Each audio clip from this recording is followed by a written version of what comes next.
The first struggle today is going to be the struggle against the heat of those television lights.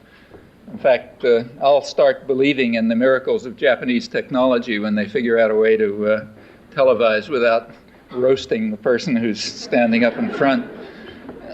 The announced topic was the New World Order, Central America, and the Middle East, which touches quite a few bases. And a title like that leaves essentially two options. One option is to speak in general terms about the New World Order, which, as far as I'm aware, is the old world order, adapted to changing contingencies, as happens all the time. The most important of these changing contingencies having been about 20 years ago, when the post-war international economic system essentially was torn apart and has been reconstructed. A second option would be to pick some crucial issues, some particular topics, and to use them to illustrate the way the general contours of the New World Order, and that means the Old World Order. Thinking about it, seemed to me that the second tack might be more informative, and in fact almost any current issue could be used because they all illustrate the same essential features of policy, and given U.S. power, U.S. policy has an overriding and often determinative influence. Furthermore, they all illustrate the same aspects of the ideological cover within which policy is presented to us, some examples of which you just heard from our illustrious leader. The two examples that are listed in the announcement, Central America and the Middle East, are perfectly natural ones. Both regions, Latin America and the Middle East, are covered by what has been the long-standing central doctrine of U.S. policy, the Monroe Doctrine, which says in effect that certain regions of the world are U.S. turf. No one else raises their head. No foreign entries, certainly, but crucially no indigenous groups. And if they do, their heads are cut off. If they get out of control, as the Doves like to put it. The Monroe Doctrine was, of course, devised for the Western Hemisphere in a period in less ambitious days. Its meaning for the Western Hemisphere was recently clarified in the Gates hearings. Maybe the only interesting thing that happened in the Gates hearings, as far as I noticed, was a memorandum that was released from December 1984, in which was addressed from Gates to William Casey, the head of the CIA, on U.S. policy toward Nicaragua. And it opened by saying that we have to start talking tough about Nicaragua. Let's stop the pretenses about preventing arms to El Salvador and all of this other nonsense, which is so easily exposed, although I should say the media continued to trot it out when it was useful. Let's talk, we have to start talking tough. And then he said, we have to rid the hemisphere of this regime by any means necessary, any means that we can use, up to bombing. And he pointed out correctly that if we don't accept this commitment to rid the hemisphere of anybody we don't like, we will have abandoned the Monroe Doctrine, which confers upon us that right. Well, it was interesting. Actually, the day that appeared, I happened to be talking somewhere in Detroit, and I suggested to the audience that they keep their eyes open to see what the reaction will be to this memorandum, predicting that there would be a null reaction. And in fact, that's true. It never came up in Congress. The media didn't mention it. It wasn't considered one of the big issues. And that's exactly correct, because essentially everyone agrees. Across the spectrum, it's agreed that we have a right to rid the hemisphere, or for that matter, the world, of anybody we don't like by any means that we find feasible and possible, and that he is quite right in saying that is the meaning of the Monroe Doctrine. Well, the Monroe Doctrine was extended to various, in this particular sense, meaning we have a right to rid any area of anyone we don't like.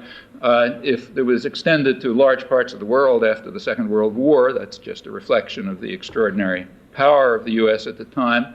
And in particular, it was extended to the Middle East, which was described by the State Department right after the Second World War as the most important area in the world in the field of foreign investment, as General Eisenhower described it, the strategically most important area in the world because of its enormous energy reserves, which have two crucial features. First of all, whoever has influence and control over them has a considerable amount of leverage in world affairs.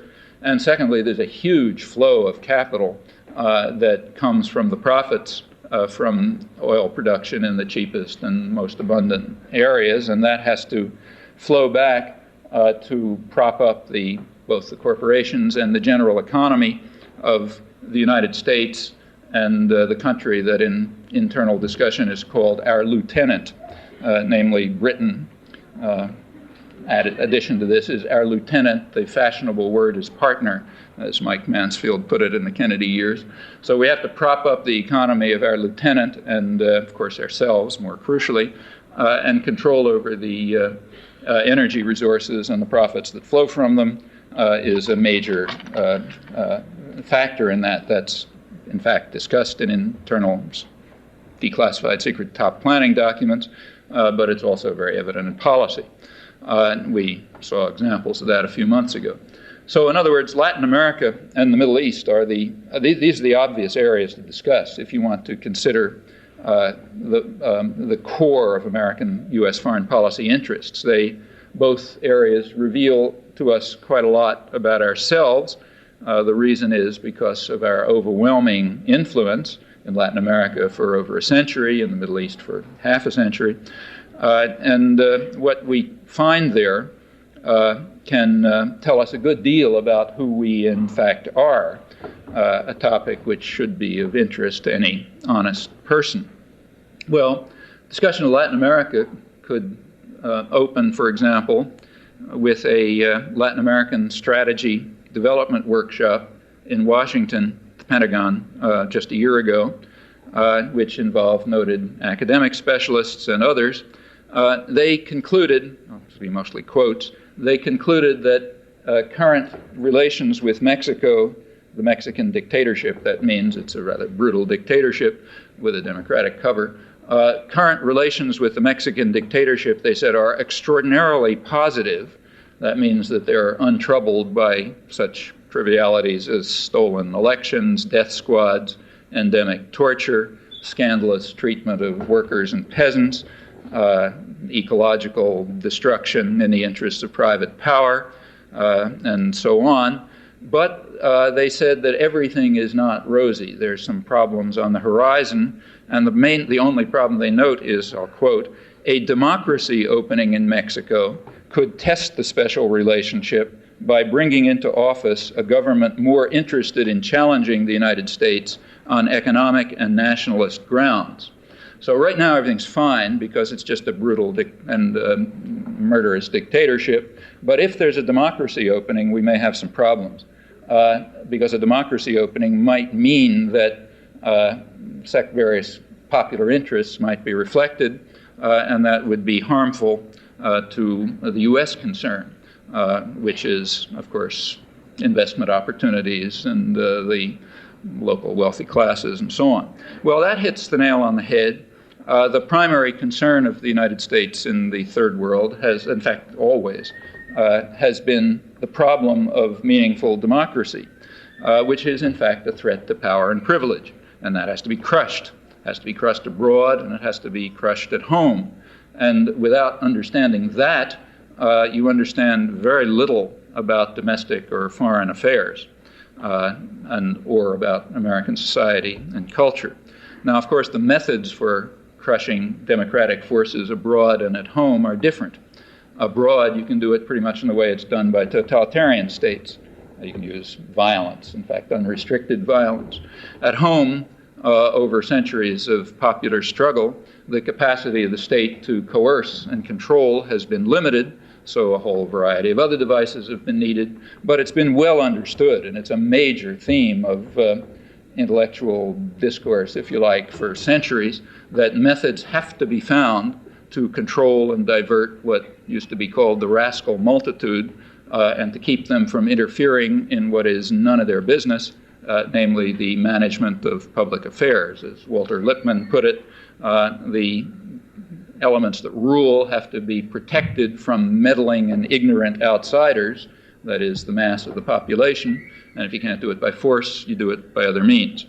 Well, a few weeks after this report on our on the extraordinarily positive relations with the Mexican tyranny, a leading journal in Mexico published an article by reporting on a conference in Mexico, a conference on international traffic of children, minors. The report quotes a leading researcher at the National University, the Autonomous University in Mexico, from the Institute for Law Research, who writes that every year 20,000 Mexican children are sent illegally to the United States for the use of, for organ transplants or sexual exploitation or various experimental tests. The conference report also quotes a report of the United Nations saying that over a million children a year suffer from slavery, forced participation in criminal acts, prostitution, organ transplant, sale to rich countries. Well, is any of this true? The answer to that is nobody really knows, and more importantly, nobody cares, at least nobody important cares. It's not the kind of thing we discuss around here. But it is the most, whether it's true or not, it may be, it may not be, an interesting fact about our domains is that this is very widely believed. There's lots and lots of reports like this one from all through Latin America and other parts of the third world domains of the United States, largely of the United States, that report such things. You can get similar reports from the London Anti-Slavery Society and others. And whether they're true or not, the fact that they're widely believed alone is a reflection of the reality of life in the areas where our influence has been overwhelming. This became much worse during the Reagan-Bush years, which was a period of an enormous catastrophe of capitalism throughout the entire world, aside from the state capitalist industrial countries themselves, which in various ways were able to protect themselves from it. Latin America is a striking example. We might proceed with Latin America by quoting, I'll just pick something that happened to arrive in the mail yesterday, a Latin American church journal, which has an article from Uruguay by a Uruguayan journalist called "The War Waged on Latin American Street Kids," which is a translation of it.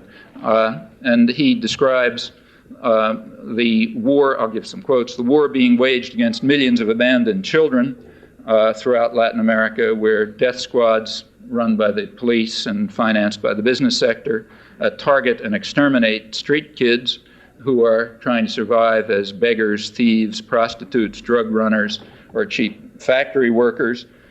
Some of the victims are gunned down while they're sleeping below bridges on vacant lots and in doorways. Others are kidnapped, tortured, and killed in remote areas. In Brazil, where U.S. Influence has been decisive, the overthrow of Brazilian democracy was described as the greatest victory for freedom in the mid-20th century by the administration when it took place with no little U.S. support.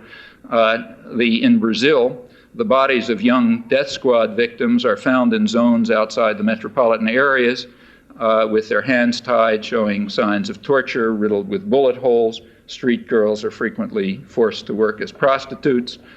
In one town, in the first 6 months of 1991, 1,000 so-called disposable children were assassinated. In Guatemala City, another place where we have succeeded in imposing the kind of values we like, the majority of the 5,000 street kids work as prostitutes.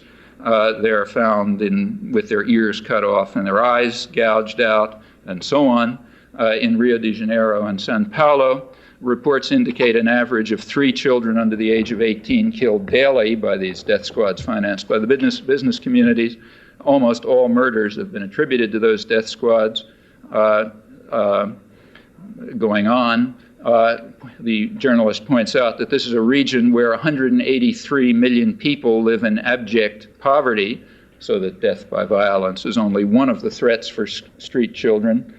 Regional statistics show that every minute, 28 children die from hunger. According to UNICEF, 69 million children survive by doing menial labor, robbing, running drugs, and prostitution. In Ecuador, about 100,000 children from age 4 up work 10 to 12-hour shifts in one region in Western-run, mostly U.S.-run corporations. Panama had a system for protection of minors, but the Minors Protective Tribunal buildings were bombed during the 1989 U.S. invasion, rendering work there nearly impossible. Following the invasion, the number of criminal gangs robbing stores in search of food increased. In Peru, 50,000 of the 600,000 children born this year will not survive their first year. In one Brazilian state on the Bolivian border, approximately 1,000 children work as slaves, extracting tin. Another 2,000 adolescents work as prostitutes, according to union sources. Children work 18 hours a day in water up to their knees and are paid a daily ration of bananas and boiled yucca, reported according to labor union reports. Going on, I won't go on reading it. The journalist ends up saying that until recently, the image of the abandoned Latin American child was of a ragged child sleeping in a doorway. Today, the image is of a body lacerated and dumped in a city slum. Well, we may feel proud of our contributions to this picture of capitalist democracy triumphant in the New World Order, and that's what the New World Order is all about, an intensification of the horrors of the old world order. Well, instead of continuing through the Latin American horror chamber, which is what it is, I'll turn to the second area, the Middle East, and let me just, there's a lot to talk about there, to talk about some of our exploits in the Gulf, for example, but instead, let me talk about the topic that's on the front pages right now, and has been for the last several weeks, what's called the Middle East peace process, and in particular the conference in Madrid. This is not now, I'm not going to be continuing with Latin American atrocity stories, but talking about diplomacy, nice, clean topic, so it won't be so bloody. But let's have a look and see what we can learn about ourselves from that. Well, I'm sure you all read the newspapers, and you've noticed that there is universal acclaim for the diplomatic triumph of George Bush and James Baker in Madrid. So let me just remind you of some of the boilerplate. Our heroes, I'll quote now, our heroes exploited the historic window of opportunity opened by their victory in the Gulf to breathe light on the stalled Middle East peace process, showing remarkable courage and vision. That happens to come from Anthony Lewis, who's one of the most critical of U.S. government commentators on U.S. government policies anywhere in the mainstream, and it sort of goes from there over to the real accolades. The United States can at last try to bring about its traditional goals of land for peace and territorial compromise and autonomy for the Palestinians in the context of a general peace, now that the rejectionists are in disarray and the Russians are no longer causing mischief and the bad guys everywhere know that what we say goes, as the president put it last February. That's also true in Latin America, where what we say goes has been true for a long time, with consequences of the kind that I've already indicated. The news columns, they report with considerable awe that the president is dreaming great dreams of peace and justice, and of course marching forward to implement them. That's diplomatic correspondent R.W. Apple in the New York Times. James Baker is praised for his diplomatic skills and his tenacity in putting together what the Times calls the remarkable tableau in Madrid. I should, to be accurate, point out that not everyone agrees that the U.S. has really shown itself to be an honest broker. There are people who claim that Bush and Baker have gone too far in allowing their pro-Arab sympathies to influence what they do. But it's agreed that they're both well on their way to a well-deserved Nobel Peace Prize. Well, that's sort of standard, but more interesting than this kind of rather standard sort of Stalinist-style rhetoric. It's very reminiscent of the days of the genius Stalin and so on, for those of you who remember that kind of stuff. But that's kind of standard. But more interesting than that is the fact that similar perceptions, though without the Stalinoid rhetoric, are pretty widespread in substantial parts of Europe, and that's more interesting. And even, in fact, Europe has to a large extent come to accept the extension of the Monroe Doctrine to the Middle East, which is new, and has also come to accept, to a certain extent, the framework of U.S. propaganda. That's also interesting and a noticeable shift. I think it's one worth studying itself. I think it has to do with the end of the Cold War. Maybe I'll comment on that later. But even more interesting than that is that the euphoria is reaching much further, even to towns and villages in the West Bank and Gaza, where expectations are apparently running quite high. The lead journal of the current issue of the Journal of Palestine Studies, the lead article in it is by an advisor to the Jordanian-Palestinian delegation at Madrid, Walid Khalidi, who lauds the personal commitment of the President of the United States, I'm quoting, in front of Congress and the whole world to a just and comprehensive settlement. And he's also much impressed by the invigoration of international institutions and the new recognition that we can't go too far with double standards. In my view, so that's a pretty broad spectrum. In my view, this is all total illusion.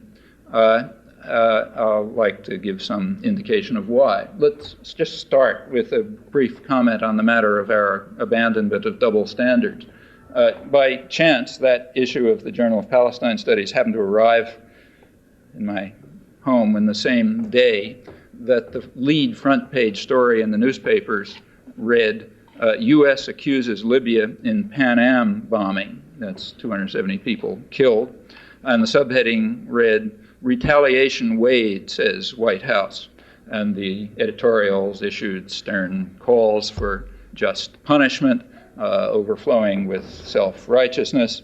The news reports told us that this fiendish act of wickedness had become the horrific symbol of terrorism, quoting the New York Times. Again, it was not entirely uniform. So the New York Times ran an op-ed pointing out that the evidence about Libya was pretty thin and suggesting some government duplicity in identifying Libya. The authors accused the government of letting the Palestinians off the hook at a sensitive moment in the peace conference, and also they charged that Syria and Iran had been let off the hook for similar reasons. The authors of this article representing the dissidents are Robert and Tamara Kupperman. Robert Kupperman is a leading proponent of what's called low-intensity conflict, author of manuals on how to implement it efficiently, manuals in which he defines low-intensity conflict. Here's the definition. It's the threat or use of force to achieve political objectives without the full-scale commitment of resources. That's to be distinguished from international terrorism, which is defined in U.S. Army manuals as the threat or use of force to attain goals that are political, religious, or ideological in nature. In short, low-intensity conflict is international terrorism, as the advocates and practitioners of it are kind enough to inform us in their, not only in their definitions, but also in the practice. So we have a spectrum, then, ranging from those who assumed that the government case against Libya was proven on the obvious grounds that it had been proclaimed, and then on the other extreme, we had skeptics who are leading proponents of international terrorism and think that the case hasn't quite yet been proven and we should go after other favored enemies like Palestinians. So the issue is, should we mete out stern justice to Libya alone or also to other official enemies, and should we use bombing or maybe some other technique?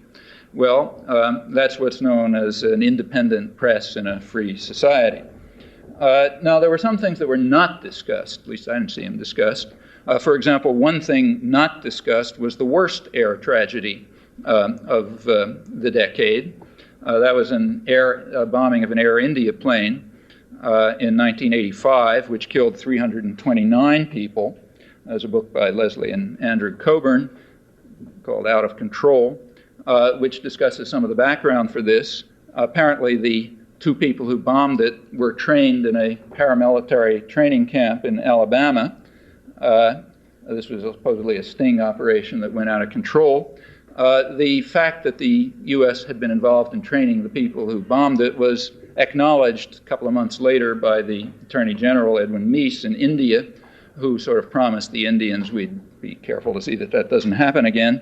But that was not a horrific symbol of international terrorism, and you don't have huge squads of thousands of people, scouring the region to see what sensors you can discover, and so on and so forth. Now, that one I didn't see mentioned, though it's the worst air tragedy of the decade. There was some mention of another air tragedy, the downing of an Iranian commercial jet with 290 people killed. That's also more than the most horrific symbol of terrorism of the decade. That was described, for example, by the Middle East correspondent of the Boston Globe, Mary Curtius, as she put it, the accidental downing of the Iranian passenger plane by the USS Vincennes, which was part of the naval armada that had been sent by George Bush to help out his pal Saddam Hussein in the Iran-Iraq war. And in fact, the shooting down of this plane was a rather decisive event in ending the war on on Iraqi, meaning U.S. terms. Now, a question one might ask is how the news columns, this is news columns, remember, how can they be so sure that it was an accidental downing? Well, of course, there's an easy answer to that. The U.S. did it, and therefore it follows that it was an accidental downing. Just as U.S. international terrorism is laudable, it's low-intensity conflict, a good thing, not terrorism. However, not everyone agrees. Again, there's a spectrum of opinion. In this case, for example, one of the people who does not agree is U.S. Navy Commander David Carlson, who was the commander of the vessel right nearby the Vincennes, who wrote an article in the U.S. Naval Institute Proceedings in which he describes, I'm quoting it now, how he wondered aloud in disbelief as they watched the Vincennes shoot down what was perfectly obviously a commercial airliner, passenger jet, taking off in a commercial corridor. And his assumption is this was out of a need to prove the viability of its high-tech missile system. Well, the commander of the Vincennes didn't go completely unpunished. The president reacted. He granted him the Legion of Merit Award, along with the officer in charge of shooting down the commercial airliner, for exceptional, I'm quoting from the citation, exceptionally meritorious conduct and outstanding service, and for the calm and professional atmosphere under his command in the Gulf. The shooting down of the airliner was not mentioned in the citation, although that's the only known action of the Vincennes. The media kept a dutiful silence about this, at least at home. In more civilized parts of the world, like, for example, Malaysia, third world journals were quite open about reporting the facts, including the Legion of Merit Award, in reviews of U.S. international terrorism, which they don't understand is only low-intensity conflict and accidental. Libya's response to these charges was a call for a hearing by the World Court or some other international inquiry, a call that was regarded as reasonable by the Arab League, but it was, of course, dismissed here without any discussion as utter nonsense. That's what's known as invigoration of international institutions, just as what I just described is what's known as the abandonment of the double standard. Well, for those who are willing to consider fact, what I've just mentioned is like a crumb from a mountain of evidence that illustrates what a Salvadoran Jesuit journal recently described as the ominous halo of hypocrisy covering U.S. statements and actions, an ominous halo of hypocrisy that sickens and disgusts any honest person who suffers through the daily output of the commissar culture. That's a major element of the New World Order, just as it was a major element of the Old World Order. Well, let's put that aside and turn to the third feature that the lead article in the Journal of Palestine Studies finds so encouraging, along with most other opinion, the personal commitment of the president to a just and comprehensive settlement. And let me now review at least what I think is happening. It seems to me three major questions arise about what's going on right now. One is, why is it happening now? Why this big diplomatic flurry right now? Two, is there a break with traditional American policy? And three, what about the apparent conflict between the United States and Israel? Well, let's start with the first, why right now? And in fact, we might turn back to page 1 of the Boston Globe, which has that lead story about the U.S. charges against Libya. That's the lead story, and by accident or because they got a subversive in the editorial board or something, there's an adjacent story right next to it, which discusses White House concerns over polls that show that George Bush is falling rapidly because of the problems with the domestic economy. Well, could there be a correlation between those facts? Actually, there could be. The story of the past 10 years, the major story of the past 10 years, is the huge assault against the general public, which you're familiar with, huge transfer of resources from large majority of the public, in fact, to wealthy, privileged sectors, investors, and so on. Now, when a state is involved in policies of that kind, it's necessary to divert the public, the ignorant and meddling outsiders, to somehow, so they don't pay attention to what's going on around them. And that's true whether it's a totalitarian state or a democratic state. And there aren't a lot of ways to do this. Two of the ways are to inspire fear of terrible enemies who are about to destroy us, and that's got to be accompanied with awe for our amazing leaders who rise just in time and save us from destruction so that we can once again be standing tall, as Ronald Reagan put it when he succeeded in overcoming the threat to our existence from Grenada, if you can remember that far back. In fact, this is pretty much the story of the last 10 years. Every year or two, there's some fantastic threat to our existence, but then with incredible heroism, our leader somehow beats it down. And that's a natural concomitant of the social policies that are being carried out domestically. You'd find that in any state, just as another natural concomitant is various devices to set sectors of the targeted populations, most of the population, set them against each other so they hate each other and so on, instead of paying attention to what's going on. This is all pretty standard. Well, it's all particularly important right now for several reasons. For one thing, the social and economic catastrophe that resulted from Reagan-Bush programs is getting harder and harder to, kind of put to the side. More and more people see it, and that means that efforts at diversion are needed, and rapid and increasing ones. Secondly, it's also necessary to divert attention away from these foreign policy triumphs that have supposedly, shown what great people we are and led to the Bush rhetoric. In fact, every one of them has been a complete catastrophe from the point of view of any human value, at least. That's true of Grenada and Panama, and most strikingly recently, the Gulf. It's not too pretty to look at the Gulf after our great triumph there and notice a couple 100,000 corpses, ecological disaster, Saddam Hussein firmly in power, thanks to the support given to him by George Bush and Norman Schwarzkopf, who backed his crushing of the popular rebellions, the Kurdish and Shiite rebellions.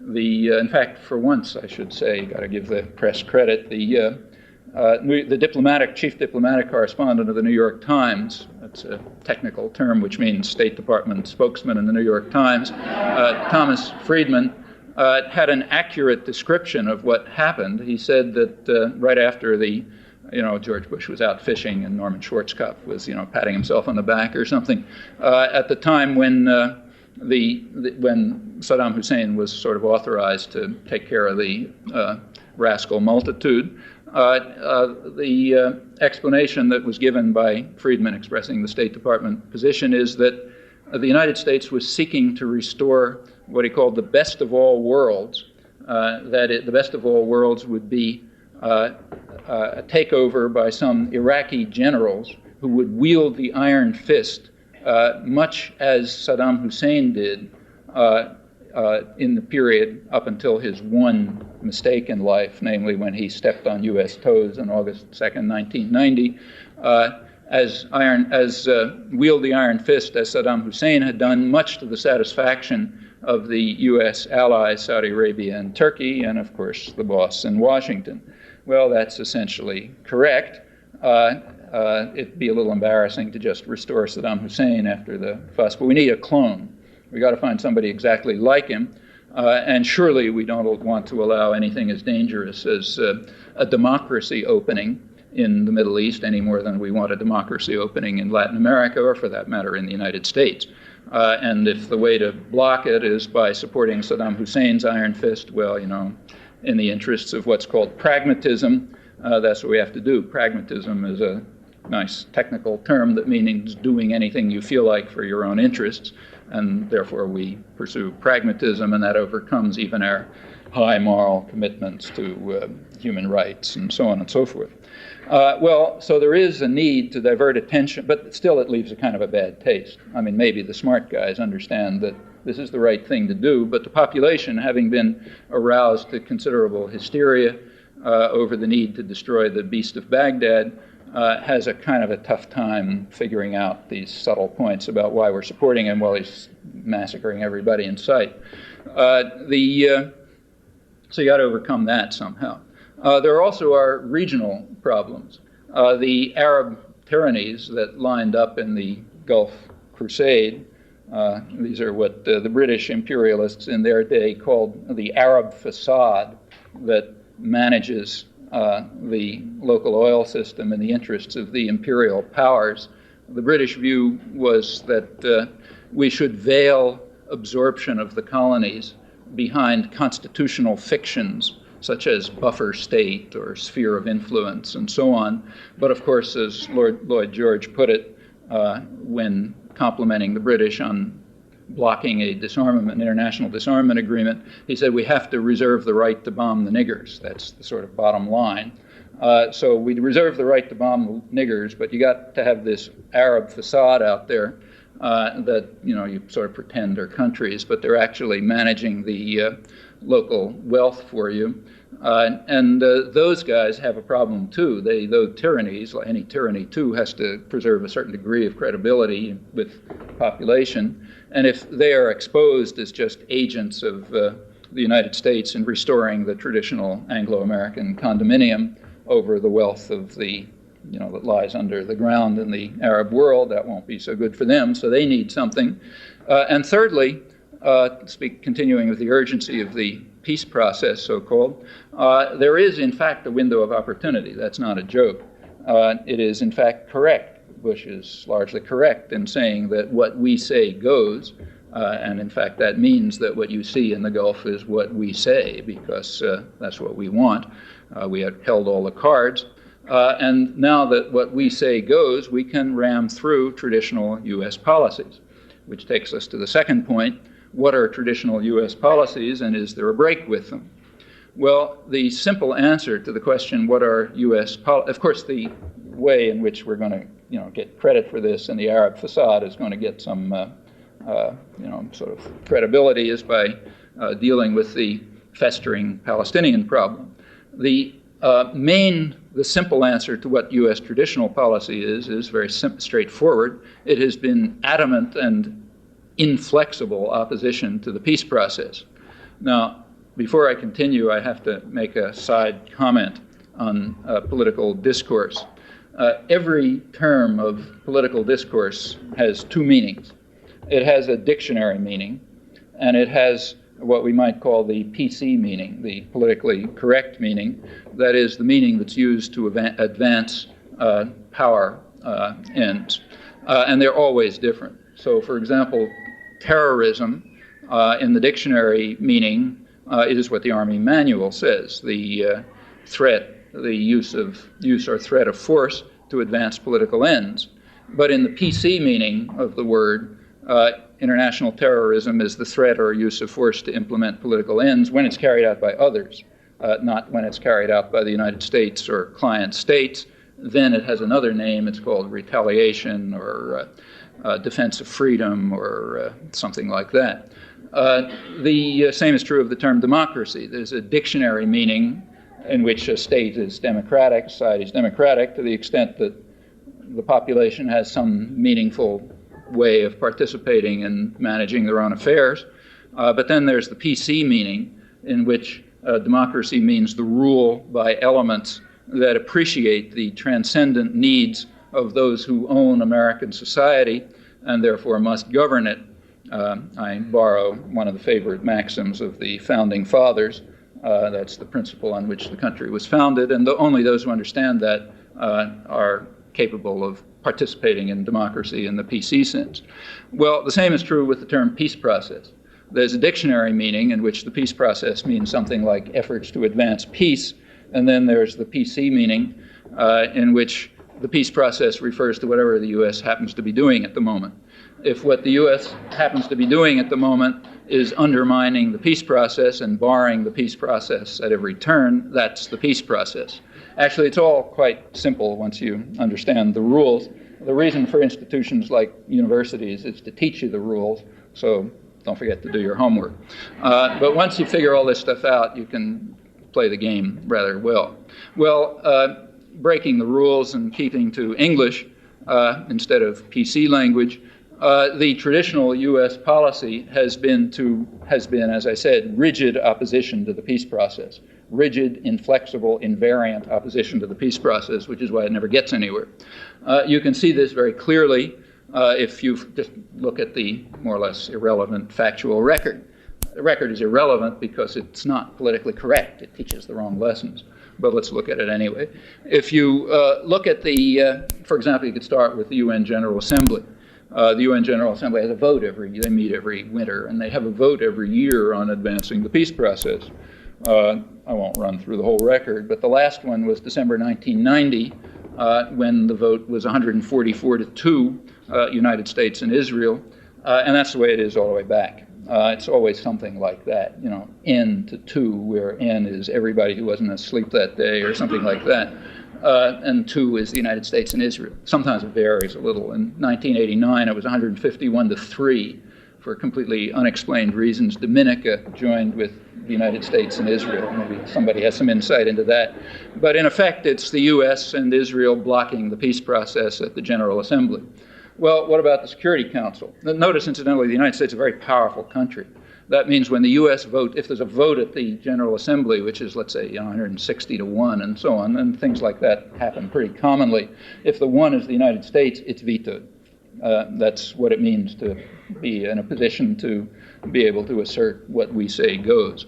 What about the Security Council? Well, of course, that's out because there the United States can just flat veto everything, as in fact it's been doing since 1976.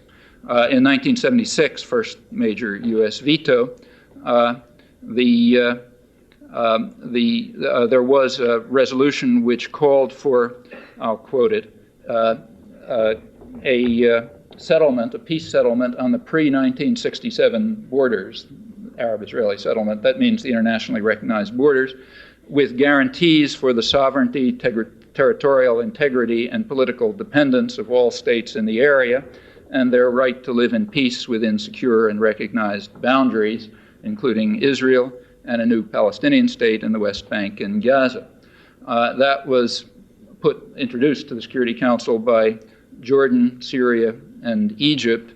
It was backed by virtually the whole world. It was publicly backed by the PLO. According to Israel, the current president of Israel, Chaim Herzog, who was then UN ambassador, it was not only backed by the PLO, but actually prepared by the PLO, another example of their terrorist past. It was vetoed by the United States. It is therefore out of history. Try to find it in records of the peace process or documentary collections and so on. In short, it's just not politically correct. There have been, the same thing happened in 1980, but in effect the Security Council is ruled out as an agency for advancing the peace process.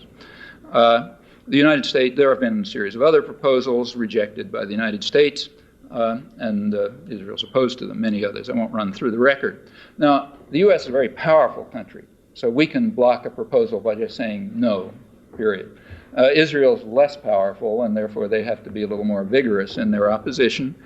So in the case of the 1976 Security Council resolution, while the U.S. just vetoed it, Israel reacted differently. They reacted by bombing Lebanon, killing about 50 people in a raid that was described quite openly, and in fact even reported as having not a reaction to anything, which was not exactly correct. It was actually retaliation against the United Nations for considering this resolution. And in 1980, when Saudi Arabia announced the so-called FAD plan, which again sort of along the same lines, most of those plans are along the same lines, Israel reacted, according to the Israeli press, by sending phantoms, which probably means nuclear-armed phantoms, over the oil fields.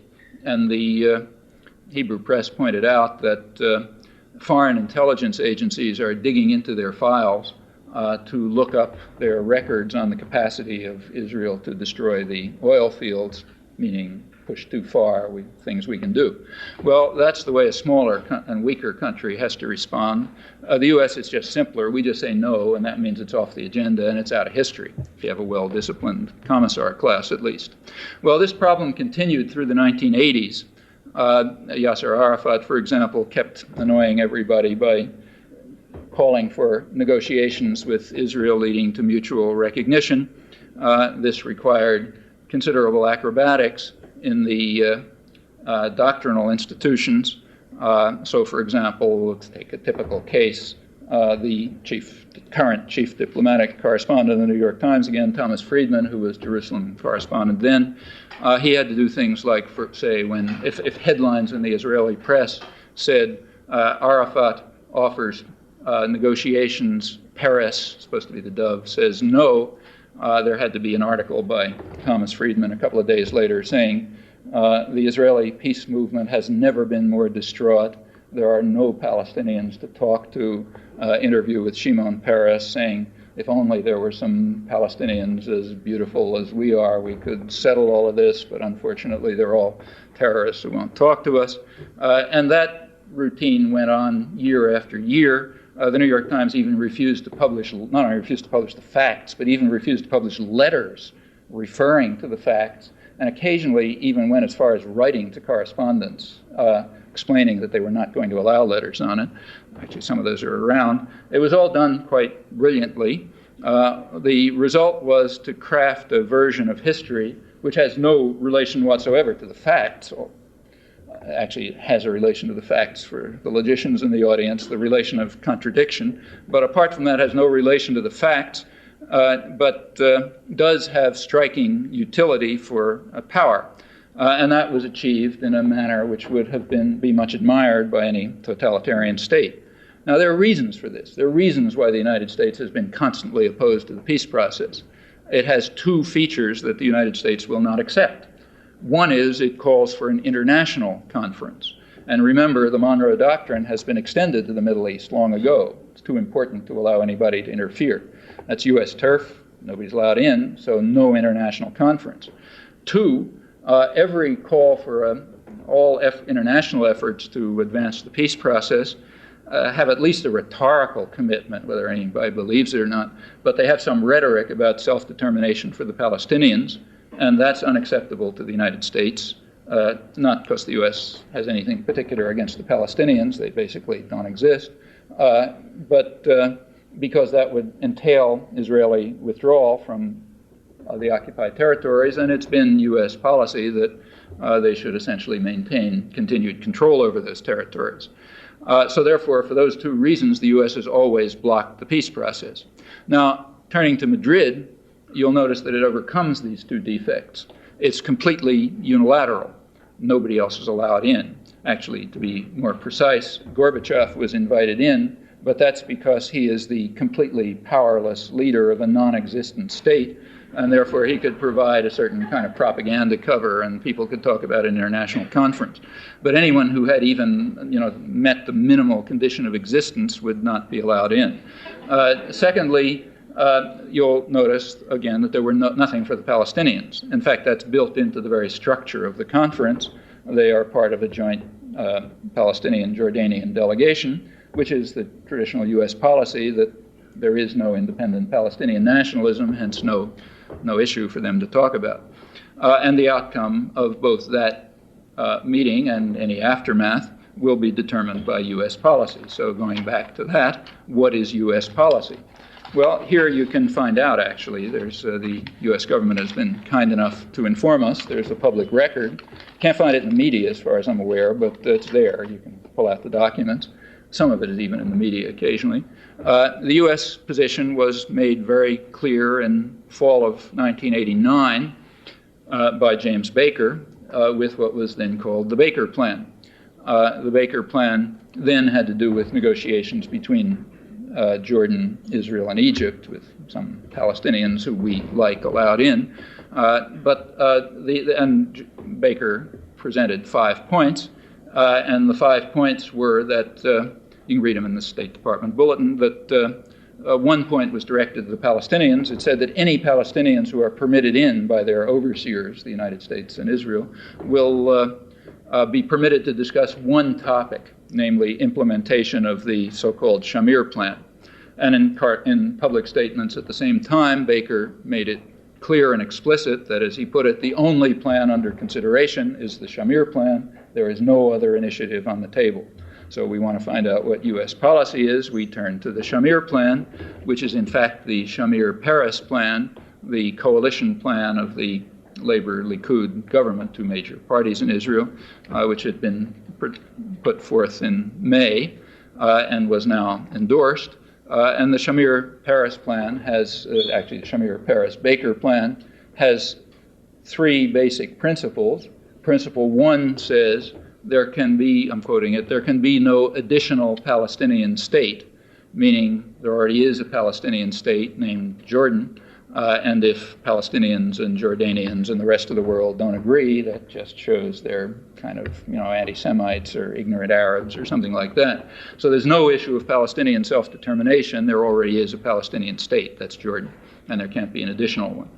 Point number two says there can be no change in the status of the occupied territory, they don't call it occupied, of the territories, meaning Gaza Strip and West Bank, except in accordance with the basic guidelines of the government of Israel, which bar any form of Palestinian self-determination. Point number three says no PLO, meaning Palestinians can't pick their own negotiation or representatives, even to sign a capitulation. At point four, there's a fourth point. It says there will be what are called free elections run under Israeli military control, and if you've ever looked at a television set, you know what that means, with most of the Palestinian national leadership rotting away in prison camps without charges. Those are free elections. So that's it. That's the Shamir-Peres-Baker plan. Nothing much has changed. Sometimes it's called autonomy. That's the current term for it. In the Israeli press, more honest than here, one of the leading and most respected Israeli journalists, Danny Rubenstein, right in the mainstream and no particular dove, recently, just a couple of weeks ago, described autonomy as the kind of autonomy that exists in a prisoner of war camp, where the prisoners are autonomous, I'm quoting it, where the prisoners are autonomous to cook their own meals and run cultural events. Furthermore, he went on to say the autonomy is exactly what the Palestinians have now, namely the right to run their own services. And there's a reason for that, he explained. He's pointed out that even the most extreme expansionists, Greater Israel enthusiasts, don't call for literal annexation of the territories, because that would have a problem associated with it. It would mean you would have to extend to the territories Israeli law, including the minimal services that are provided for the second-class citizens of Israel itself, the Arab citizens. And he said that'd probably bankrupt the treasury, and he estimates would probably double the income in the territories. So it's much more efficient just to have heavy taxation, but to provide nothing in return under autonomy, namely the autonomy of a prison camp. Well, that's what is being offered now, exactly as it was offered at Camp David. That's why it's so praised in the United States. Well, looking back, there's a history to this. Somebody stop me if I go on too long, but I'll give a little bit of history. It's worth looking at. U.S. policy has undergone some changes. From 1967 to 1971, U.S. policy was right in the mainstream. It called for implementation of what was then the international consensus, which meant a political settlement on the pre-June 67 borders, with the wording that I just read. That was actually drawn from the resolutions of the time, reiterated in 1976. Territorial guarantees and security and right to live in peace and so on and so forth. At that time, there was nothing for the Palestinians. Okay, they weren't part of it. It was just a settlement on those borders. Official U.S. policy said that there might be minor territorial adjustments, which would furthermore be mutual. Minor and mutual territorial adjustments just to fix things up, but that was the position. In February 1971, a problem arose. President Sadat of Egypt offered a peace treaty in those terms, virtually identical with the terms of official U.S. policy.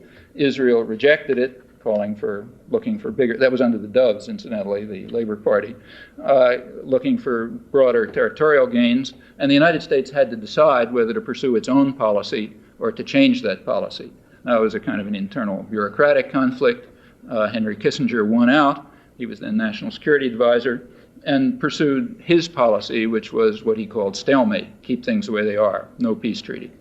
Israel responded to Sadat's offer by recognizing it as a genuine peace treaty. The U.S. backed the rejection.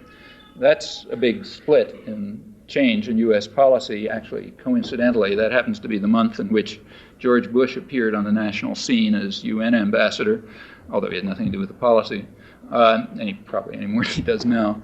But ever since then, the U.S. policy has been flatly rejectionist and separated from the rest of the world in the manner that I described.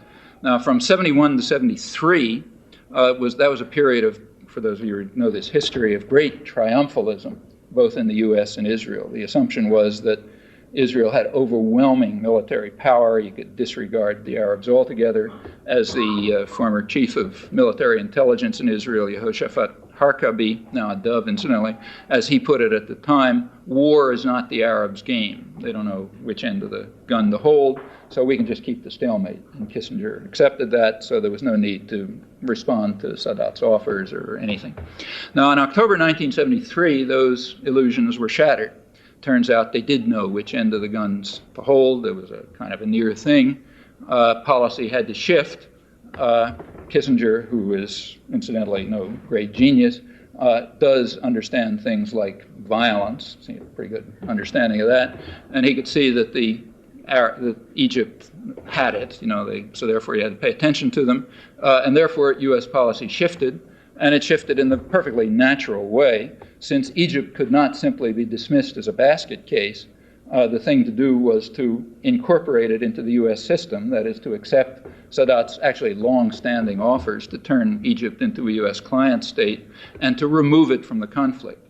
That's the major Arab military force, and if you remove it from the conflict, you've essentially eliminated the only Arab deterrent, which means that Israel is then free to continue to pursue the major policies which the U.S. supports and pays for, namely integrating the occupied territories and attacking its northern neighbor, Lebanon. Well, that is the Camp David Agreement. The Kissinger's shuttle diplomacy was culminated in the Camp David Agreement, which had exactly these properties. And that was quite obvious at the time to anyone who was willing to look at the facts without ideological blinkers, and it's incidentally conceded in retrospect. It's called ironic. Ironic is another one of those technical terms which refers to the predictable consequences of intended U.S. actions which happen to conflict too radically with the professed values. So that's what's called ironic in the political science literature and so on. And that's a term that applies very broadly to almost everything. So that was ironic, but as I say, it was obvious to any 10-year-old at the time. And as I say, it's now conceded. Well, that's exactly what Israel did, of course, with huge U.S. aid. The Carter administration raised aid to the stratosphere so that Israel could, in fact, continue to do this with the Arab deterrent removed. Well, then comes the invasion of Lebanon. Actually, there was one in 1978, another in 1982. Its purpose was to destroy the moderates in the PLO. That was, again, conceded. That's widely conceded and pointed out at the time. Not even conceded, proclaimed in the Israeli literature.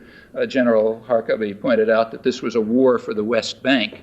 The problem was PLO moderation. They kept making these annoying demands for negotiations leading to mutual recognition and so on, and that's no good. We want them to go back to terrorism, like shooting down planes and that kind of stuff. Then they're easy to deal with.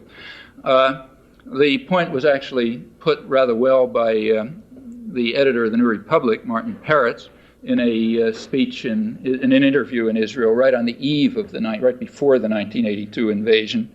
He advised Israel, I'm quoting, to administer to the PLO in Lebanon a lasting military defeat that will clarify to the Palestinians in the West Bank that their struggle for an independent state has suffered a setback of many years.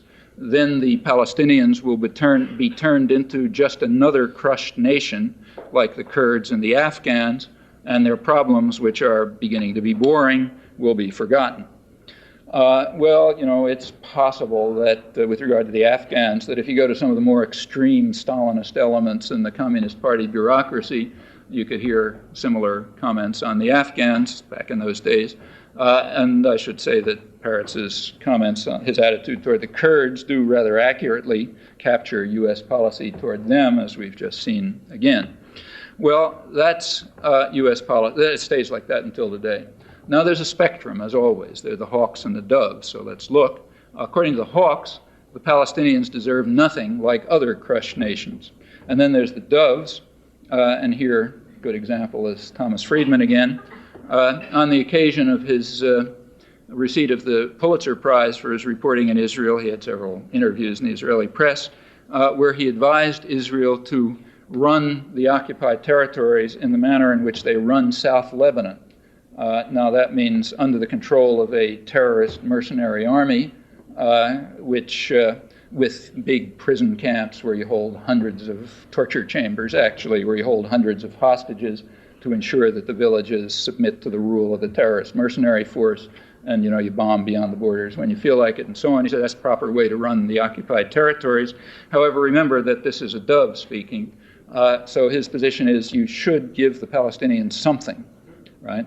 And what he actually said is, if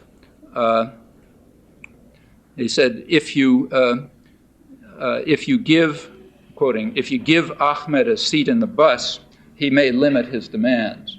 So you ought to give Ahmed a seat in the bus. Well, again, you could imagine somebody, maybe there's some, Nazi somewhere who's advising the Syrians that they should run what is now Israel, the way they run the Bekaa Valley in Lebanon, but they should give Jaime a seat in the bus because then maybe he'll limit his demands. That would be the doves. Or maybe somebody's advising South Africa that you should give Sambo a seat in the bus and maybe he'll shut up or something. Well, that's the doves. So again, there's a spectrum, and we learn a little more about ourselves by looking at it. Well, the Dove's view is that the Palestinians should be given a seat in the bus, namely autonomy, the autonomy of a prison camp, basically what they have now, but nothing more. No citizenship, no independence. The great achievement of the Madrid Conference, and the one that's called forth such raptures in the American press, is that the Palestinian representatives, permitted in by the United States, have partially agreed to this. So the actually the Israeli lobby is naturally quite enthusiastic. The New York Times the other day has an op-ed by the deputy director of something called the Washington Institute for Near East Policy, which is an organization that journalists go to when they don't want to express their own opinions, but they want their support for Israeli policies expressed for them by an objective outsider. That's a standard journalistic trick. The Washington Institute for Near East Policy has no other function, as far as I'm aware, than to provide such statements. Its deputy director notes, I'm quoting, that gains were made in Madrid. The Palestinians reversed their 13-year rejection of autonomy, which was called for in the Camp David Accords, the accords welcomed by Menachem Begin, because they removed the Arab deterrent from the conflict and offered Palestinians the autonomy of a prisoner of war camp, as the mainstream Israeli press points out. Well, the news columns in the U.S. are much impressed by what they call, quoting the New York Times, the Palestinian self-adjustment to the real world. That is, the acceptance of a period of autonomy under Israeli domination, during which Israel can establish the facts of permanent domination with enormous subsidies from U.S. taxpayers. The idea is that now that Ahmed has limited his demands, he's praised for what is called the new pragmatism, this willingness to accept half a loaf under Israeli domination instead of the all or nothing demands. That's referring to the demands for self-determination in a Palestinian state alongside Israel, a totally absurd idea, supported only by the entire world outside the United States and its Israeli client, and therefore, by definition, extremist, rejectionist, and not pragmatic. Pragmatic means self-adjustment to the real world, which is what we say goes. If you do that, then the news columns are willing to welcome you as pragmatic. That's Clyde Haberman, and the same is true of a host of others. I won't bother referring to it. In fact, so much of it that I won't, too late to talk about. But it's standard. Open the press at random, and you'll find similar praise for the new pragmatism. Until 1988, continuing the history a little bit, the U.S. was quite satisfied with the status quo, as was Israel.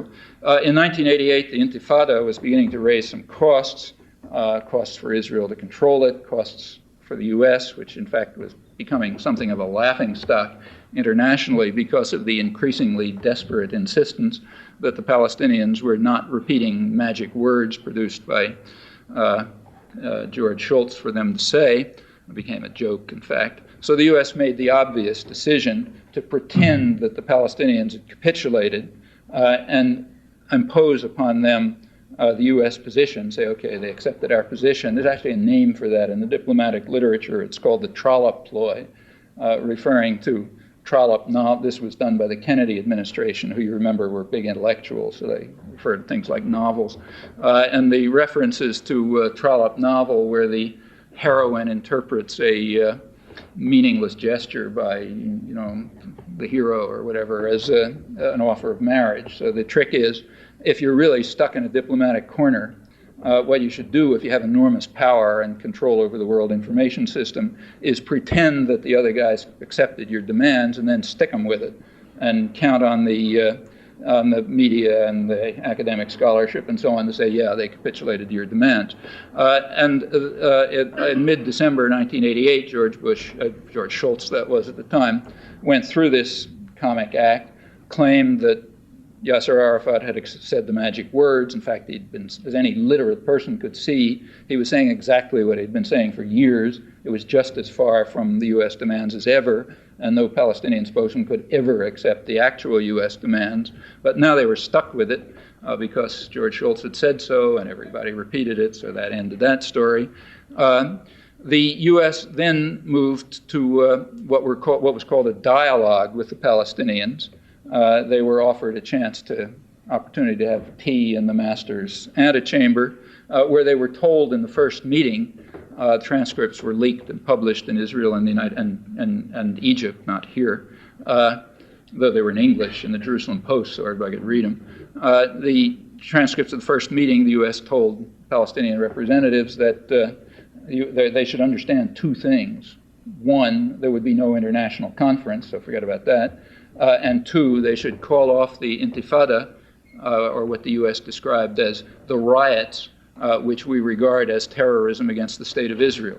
So in other words, go back to the previous status quo and forget about any political settlement, and then we'll agree to talk to you. Well, this was understood very well within Israel, I should say. The defense minister, Yitzhak Rabin, of the dovish Labor Party, had a meeting with Peace Now leaders shortly after the opening of the dialogue, and he told them, don't worry about it, it's quite okay, we're in favor of it. He said the dialogue is a low-level dialogue which is completely meaningless and which will provide us, he said, with a year or more to crush the Intifada by force. And he assured them they will be crushed. Well, that's what happened. They were crushed. There's a limit to what flesh and blood can endure. Violence works. The dialogue diverted attention as needed, as intended. Then came along the diplomatic initiative to divert the Baker-Paris-Shamir plan, the purpose of which was to divert any attempt to implement the real peace process. That brings us right up till today. That's, as far as I can see, that's what's happening at Madrid. Well, just last comment, there's some thinking behind this. There is a strategic conception behind it. It's one which is more or less permanent. It's part of the old world order, the new world order, the next 10 years new world order, and so on. The strategic conception about the Middle East is pretty simple. The major issue there is the energy reserves. The U.S. has to control them. Nobody else is allowed to interfere. U.S. turf, too important. There's a method for controlling them. The method is, first of all, to construct an Arab facade, family dictatorships which sort of manage it for us. Very weak, so we don't have to worry about them, having any funny ideas. The Arab facade has to be protected from the population of the region. That requires regional enforcers. That's the second part. Preferably non-Arab. They have an easier time killing Arabs. So that's Turkey, Iran, Israel, Pakistan provides kind of Praetorian guard for the Saudi elite and so on. It's what Ben-Gurion used to call a periphery pact. So there's this regional enforcer system. And then in the background are the guys with the real muscle, U.S. and Britain, in case things get out of control. That's the system. And that doesn't change very much. Now, anyone who contributes to this system has some rights. The Arab facade obviously contributes. They manage the oil wealth for us. The regional enforcers contribute. They have rights. We obviously have rights. In fact, ultimately, the only ones who do, and so do our British lieutenant, as long as they remain a lieutenant. What about the Palestinians? Well, they don't contribute to this system. They don't have wealth. They don't have power. In fact, they're a damn nuisance. They stir up Arab nationalism, that is the pressures for these democratic openings that are always a problem. So they have a negative value, in fact. And since they contribute nothing to our domination of the region, it follows by quite simple logic, that they have no human rights whatsoever. That's elementary principles of statecraft. Human rights depend on your contribution to the needs of power and profit. Other than that, irrelevant. Well, they don't have any rights. In fact, they probably have negative rights. As I mentioned, they're even a nuisance. And from that, you can pretty well predict U.S. policy. And in fact, it works pretty well. Remember, this stuff is not quantum physics. You don't have to be a big thinker to understand it. Big efforts are made in the academic disciplines and elsewhere to make it look difficult.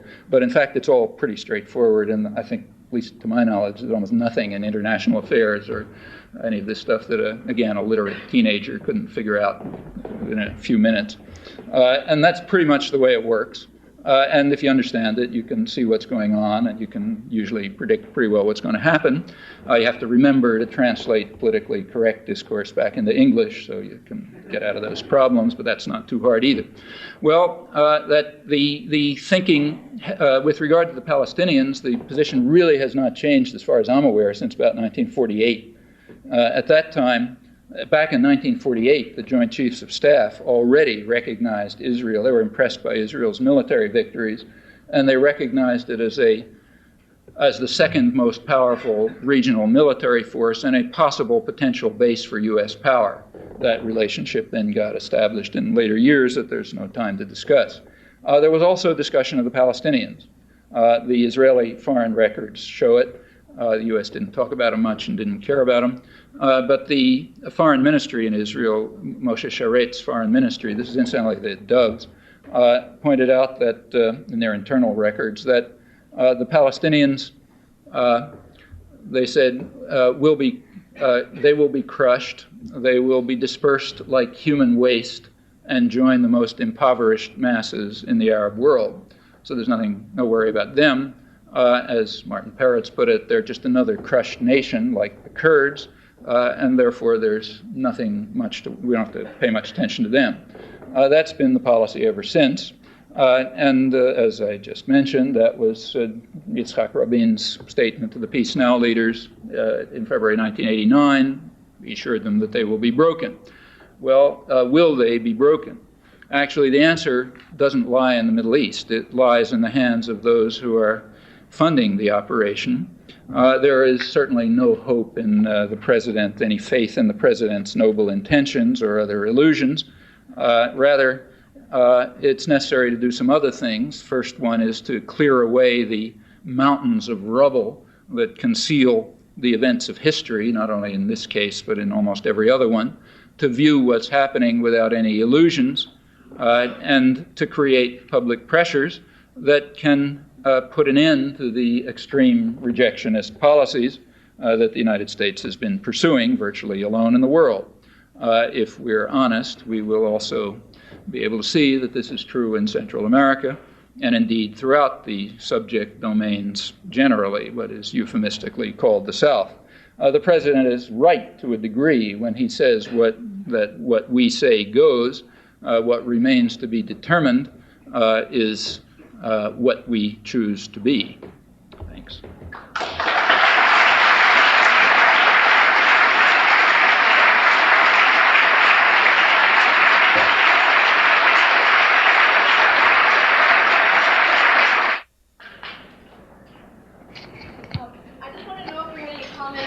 October surprise allegations and about the articles that came out in Newsweek and the New Republic. About the October surprise? Yeah, discrediting. The question is, do I have any comments about the October surprise allegations? Not particularly. To tell you the honest truth, haven't really followed it much. And the reason I haven't followed it much is I just don't think it's all that important, to tell you the truth.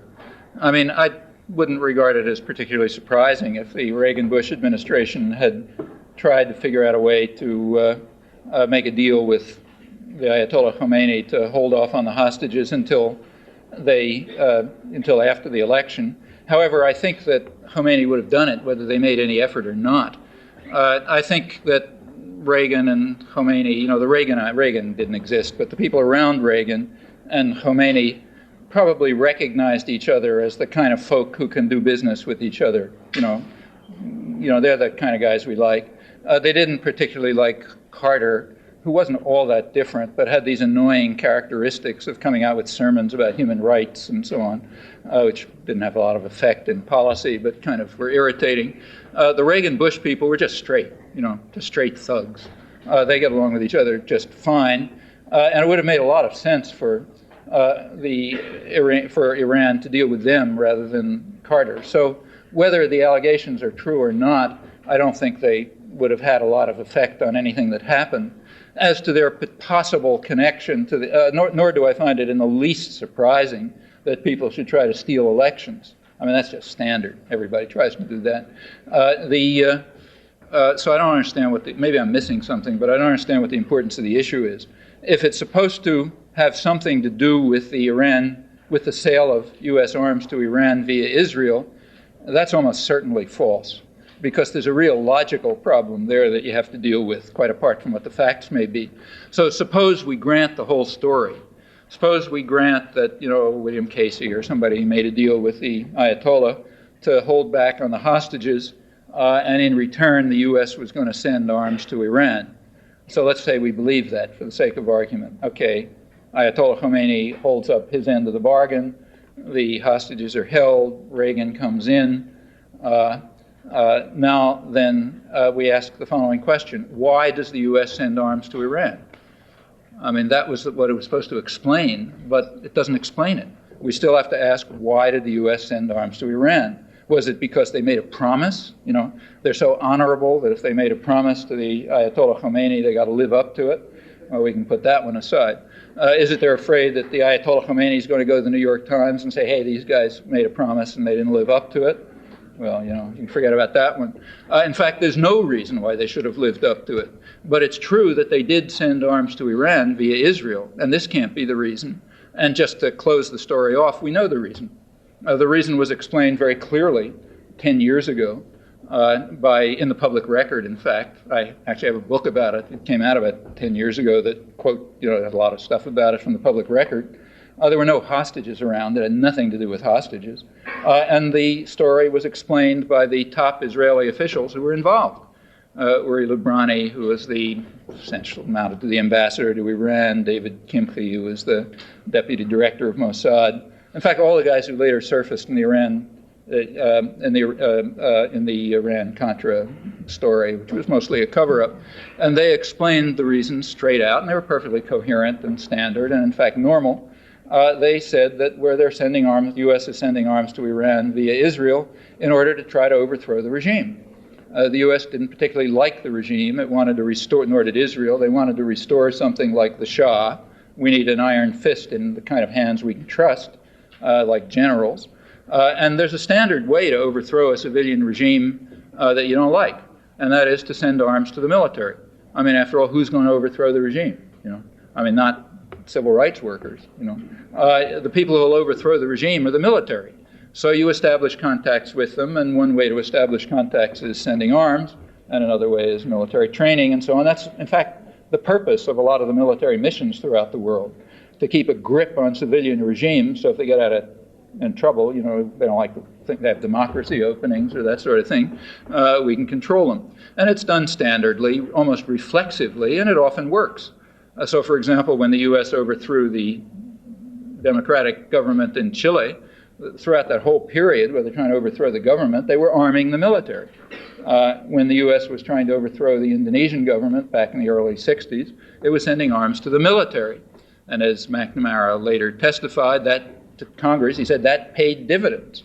The army actually overthrew the regime and incidentally slaughtered about 500,000 people, so everybody was happy about it.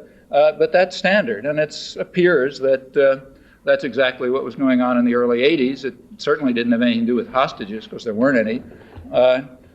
So it doesn't seem to me that the October Prize would tell you anything, even if it were true.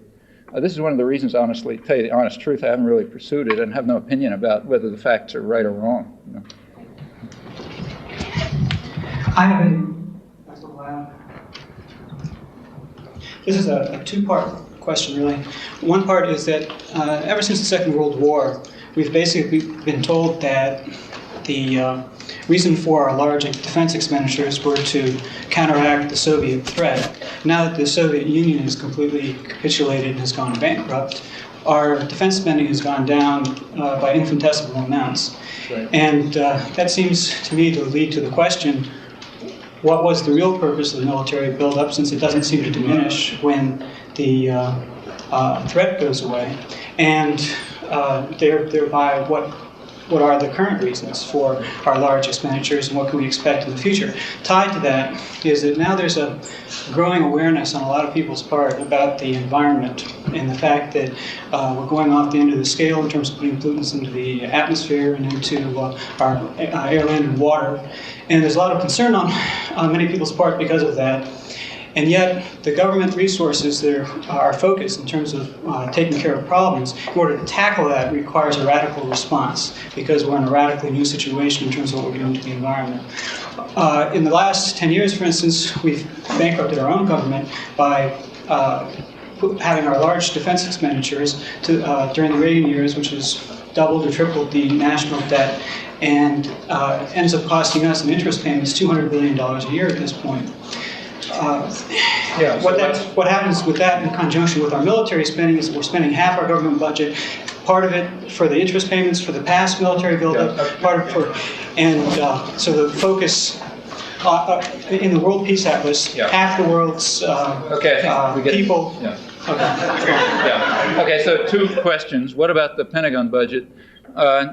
It's perfectly true that people were told for years that it was to defend ourselves against the Russians.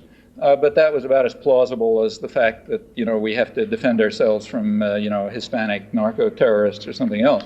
Of course, that was never the reason, and it was always perfectly obvious that that was never the reason, and the internal record makes it entirely clear that it was never the reason, and that's exactly why it continues now exactly pretty much the way it did before. The reasons for the military budget were real, and they were significant, and we might as well understand them. That's why they're going to go on. One reason for the military budget is domestic. There isn't any such thing as a capitalist society, and in fact, it couldn't survive for a week. Every society has a powerful state which carries out programs typically for the benefits of those who own the society, and we do too. And our state has to funnel resources to the advanced sectors of industry, public resources, so the public, people like you, have to pay the costs of research and development for high-tech industry, and you have to provide a state-guaranteed market for excess production so that advanced sectors of industry can remain competitive. This means like computers and lasers and everything else, and for all kinds of reasons which we could go into. The main mechanism for that in the United States has been the Pentagon system. So that, you look at the history of the development of computers, well, it's the way it works. And that remains constant. It doesn't change. By now, they're sort of institutionally embedded. Secondly, the Pentagon system does have a role. Its role is to do what it's always done, namely intervention in the third world. Somebody has to make sure that those people don't raise their heads, that they fulfill their service function, the function of providing resources and raw materials and cheap labor and opportunities for investment and export of pollution and so on and so forth. And if they have funny ideas about democracy openings and that kind of thing, somebody has to make sure that you knock those ideas out of their head, and that requires intervention forces and international terrorism called low-intensity conflict or some other thing, and economic warfare and various other things.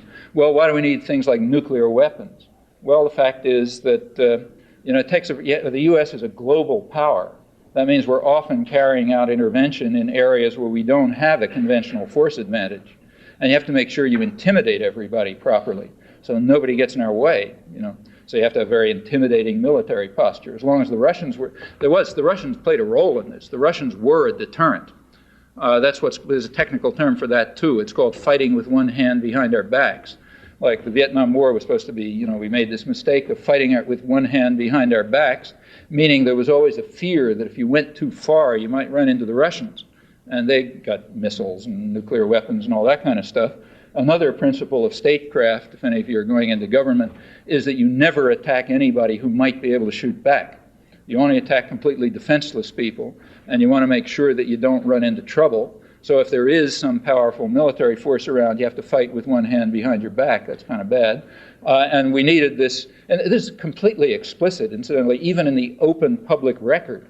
So you go back to around 1980, and you look at Carter's Secretary of Defense, Harold Brown, or Eugene Rostow of the Reagan administration at the same time. They both pointed out that our strategic nuclear forces provide an umbrella under which our conventional forces can be used as meaningful instruments of political control. I'll translate it into simple English. If we can intimidate people with a big threatening military posture, we can use our conventional forces to do the usual thing, intervention and subversion and so on. And that still remains. In fact, the problem that you mentioned, the problem of the disappearance of the Russians leads to rhetorical changes in this. And even some technical changes, like weapon systems change a bit. But the problem was in fact dealt with in the public record again. Every year in the spring, the White House delivers to Congress something called, I think it's called the National Strategic Survey or some such thing, in which the White House presents to Congress in a glossy booklet in simple language so they understand it, the reasons why we need a huge military force because we're threatened by enemies even greater than before, so therefore we need X, Y, and Z. The bottom line is always the same. And for a long time, the argument was more or less the same, the Russians, etc. After the fall of the Berlin Wall in November 1989, when you couldn't even pretend anymore that the Russians are around, the first of these was produced in March 1990, and it's public record, you can get it, and you read it, and you notice that bottom line is the same. We need a huge military force, and we need to make sure that the industrial base is for military expenditures is still there, so don't forget plenty of money for the electronics industry and so on. And why do we need it? Well, it's not the Russians anymore. You can't conjure them up. The reason was the growing technological sophistication of third world countries. And in fact, if you'll notice, we now need Star Wars for that reason. In fact, we need Star Wars because somebody's got to fund the computer industry and produce lasers and so on. But since the Russians aren't around, we now need Star Wars because of the growing technological sophistication of third world nations. And since the Russians aren't around, other rhetoric had to change. It was interesting to watch it. They pointed out this is March 1990, while George Bush and Saddam Hussein are still great buddies. They pointed out that the main problem is going to be the Middle East, where we have to have extensive intervention forces that'll be able to move in there in case anybody does funny things. It's Monroe Doctrine, remember. And they pointed out that main target of intervention forces will be the Middle East, and then comes the following phrase, where the threats to U.S. interest could not be laid at the Kremlin's door. Okay, so now that the Russians are gone, you can concede what was always obvious. The Russians had nothing to do with it. It was always indigenous threats, just as it is everywhere in the world. People have these nationalist tendencies, or they try for democratic openings, or priests organize Bible study groups that begin to lead to peasant associations. All kind of rotten stuff goes on, and you need intervention forces to stop that. Now that the Russians aren't around, we can concede that the threats to our interests were not at the Kremlin's door, but we still need exactly what we needed before. And in fact, if you take a look at what's happened. I mean, again, like I said, it's not very deep. It's pretty trivial. The Berlin Wall fell in November 1989. A month later, the United States invaded Panama, restored the 10% white minority, the money launderers, the bankers, and those guys, eliminated whatever populist elements remained from the Torrijos years, took over control of the military forces, which were out of control, eliminated any possible threat to U.S. domination of the canal, killed a couple hundred, maybe a couple thousand people, nobody cares. It was like a footnote to history. It's so standard that it doesn't even barely deserves to be mentioned in the historical record. But there was one innovation. It was the first time in 70 years that you couldn't say you were defending yourself against the Russians, because the Berlin Wall had just fallen. So if you remember, we were defending ourselves against the arch maniac Noriega, who was going to lead hordes of Hispanic drug peddlers to destroy our society. And that game was played for a couple of weeks until it was over, and then everybody forgot about it.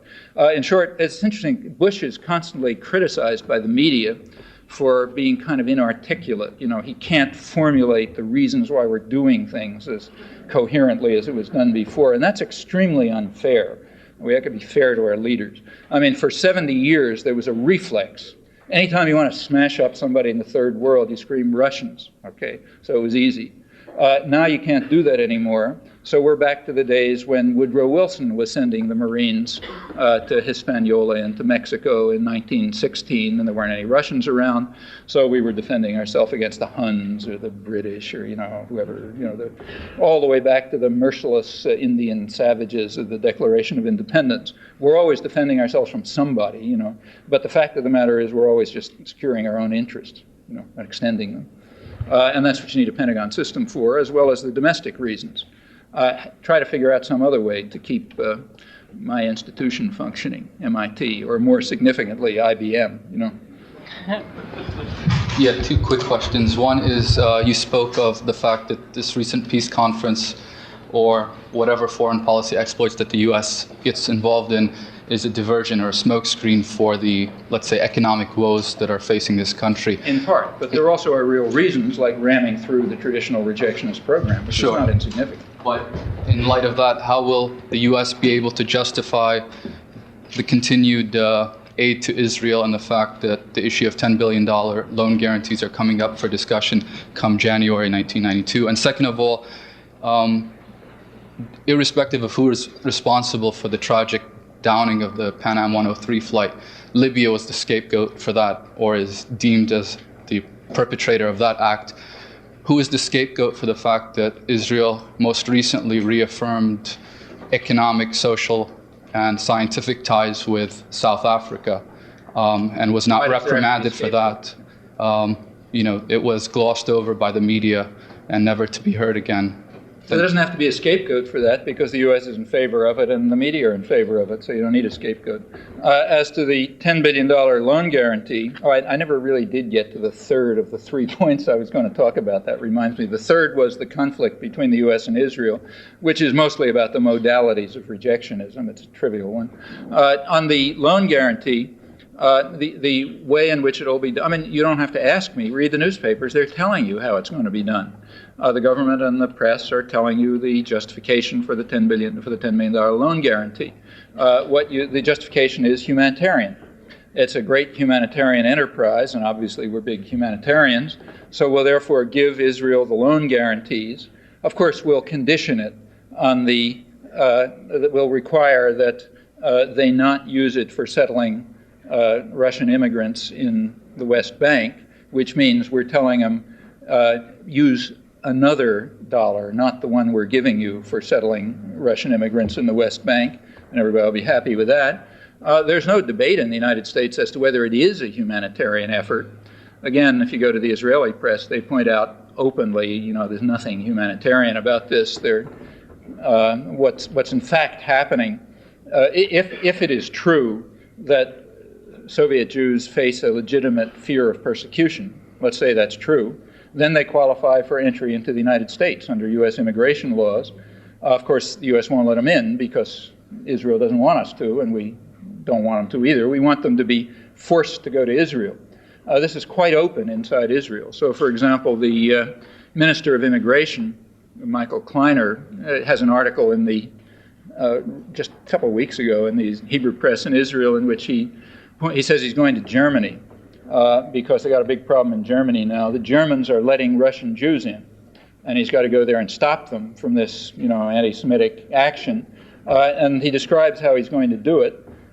He's going to tell them, here's roughly almost literal translation, he says he's going to tell the Germans that they've already fulfilled their quota with regard to discrimination concerning Jews in this century, and they should start treating Jews just like other people at last.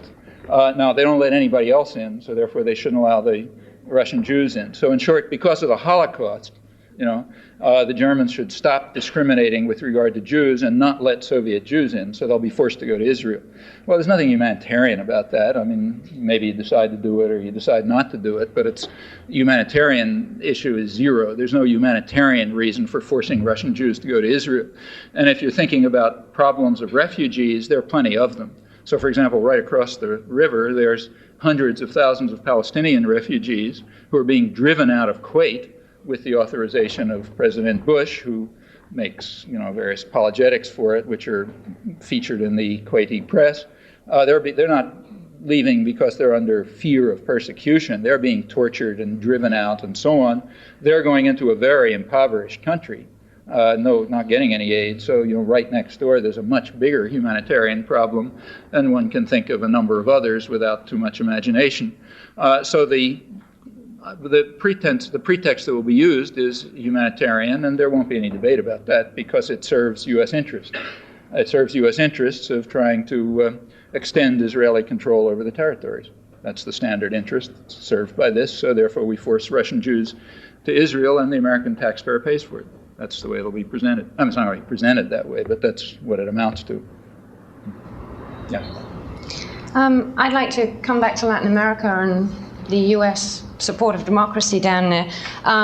In December of last year, the much touted democratic elections were held in Haiti, and the U.S. got a kick in the teeth a few weeks before with Aristide's appearance on the scene. And also, since December 90, when he was elected, there's been a big change in the tone of the reporting in the US press about Aristide between then and the coup on 30th of September. What I'd like to ask is, do you have any comments on the events up till now in Haiti, and what do you see in US policy in the future there, in the immediate future? And how important do you consider the US public stance on democracy that has been such a big deal generally and specifically in Haiti recently versus US interests down there? Well, there's no question that the U.S. was not happy with Aristide and would have much rather seen a standard representative of business interests. However, the U.S. accepted the Aristide government, and in fact was even, more or less favorable to it. Now, I think the reasons are basically two. First of all, Haiti is considered so hopeless, that it's assumed that we can get some guy in there who supports the poor and is interested in liberation. He's not going to be able to do anything anyway. The constraints are so narrow, the economic situation is so horrifying that the limits on any choices he can make probably won't make any difference. So therefore we can tolerate him. Furthermore, the U.S. has just made a big rhetorical story about supporting democracy in the New World Order and all that kind of stuff. And it's a little, propaganda is a possible, there's a lot you can do, but some things are tough. It would be tough to oppose what's obviously a popularly elected government too blatantly. Now, after the coup, the U.S. kind of was standoffish about it. You remember right after the military coup that threw out Aristide, there came a lot of reporting and talk about his terrible human rights record, and he's not a real Democrat and all that kind of stuff. Actually, his human rights record is stellar as compared with anything before or after, anything the U.S. supports. And the U.S. kind of reluctantly went along with the OAS boycott. And I suppose the reasons are pretty much the same. There's no real gain. I mean, I'm sure that the U.S. would much prefer to have a standard representative of the industrialists and the guys who are getting the good press in the press, the ones who are called the Democrats, meaning the industrialists and so on. But it's not so simple to see how to do that. And since Haiti is not really considered very important because the options there are so restricted, I suspect the U.S. will continue to sort of stand back, try to manipulate things so that the business classes and maybe the military restore control, maybe with Aristide as some kind of figurehead, and then we'll laud ourselves again on our great contributions to democracy. That's what I suspect would probably come out. Frankly, I think for the U.S. it's kind of a minor issue. There's big humanitarian issues. For example, these thousands of people fleeing, the boat people. A couple hundred of them died the other day. Who knows how many hundreds or thousands are dying? But remember, this has been going on for 20 years. And I'm sure you know. There have been people fleeing from Haiti and the Dominican Republic for decades. And they drown at sea, or if the Coast Guard picks them up, they send them back. And that's a really human rights horror, which has been going on for a long time. It's hitting the newspapers now, but it's not really new.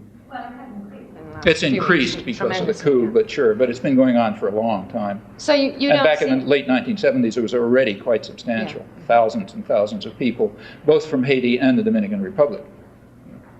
So you think from the point of view of the US rhetoric on democracy that it will just eventually sort of fade into the background, they'll try to make everybody forget about it? I mean, I realize Haiti isn't that important, but... Yeah, I mean, you've got to maintain the rhetorical stance. We've got to maintain the rhetorical stance of being in favor of democracy. We got a problem. Remember, there's a problem with the rascal multitude in the United States, too. They have to be subjected to illusions about the U.S. commitment to freedom and human rights and democracy and so on. The commissar culture has its own tasks, and you don't want to make those tasks too hard.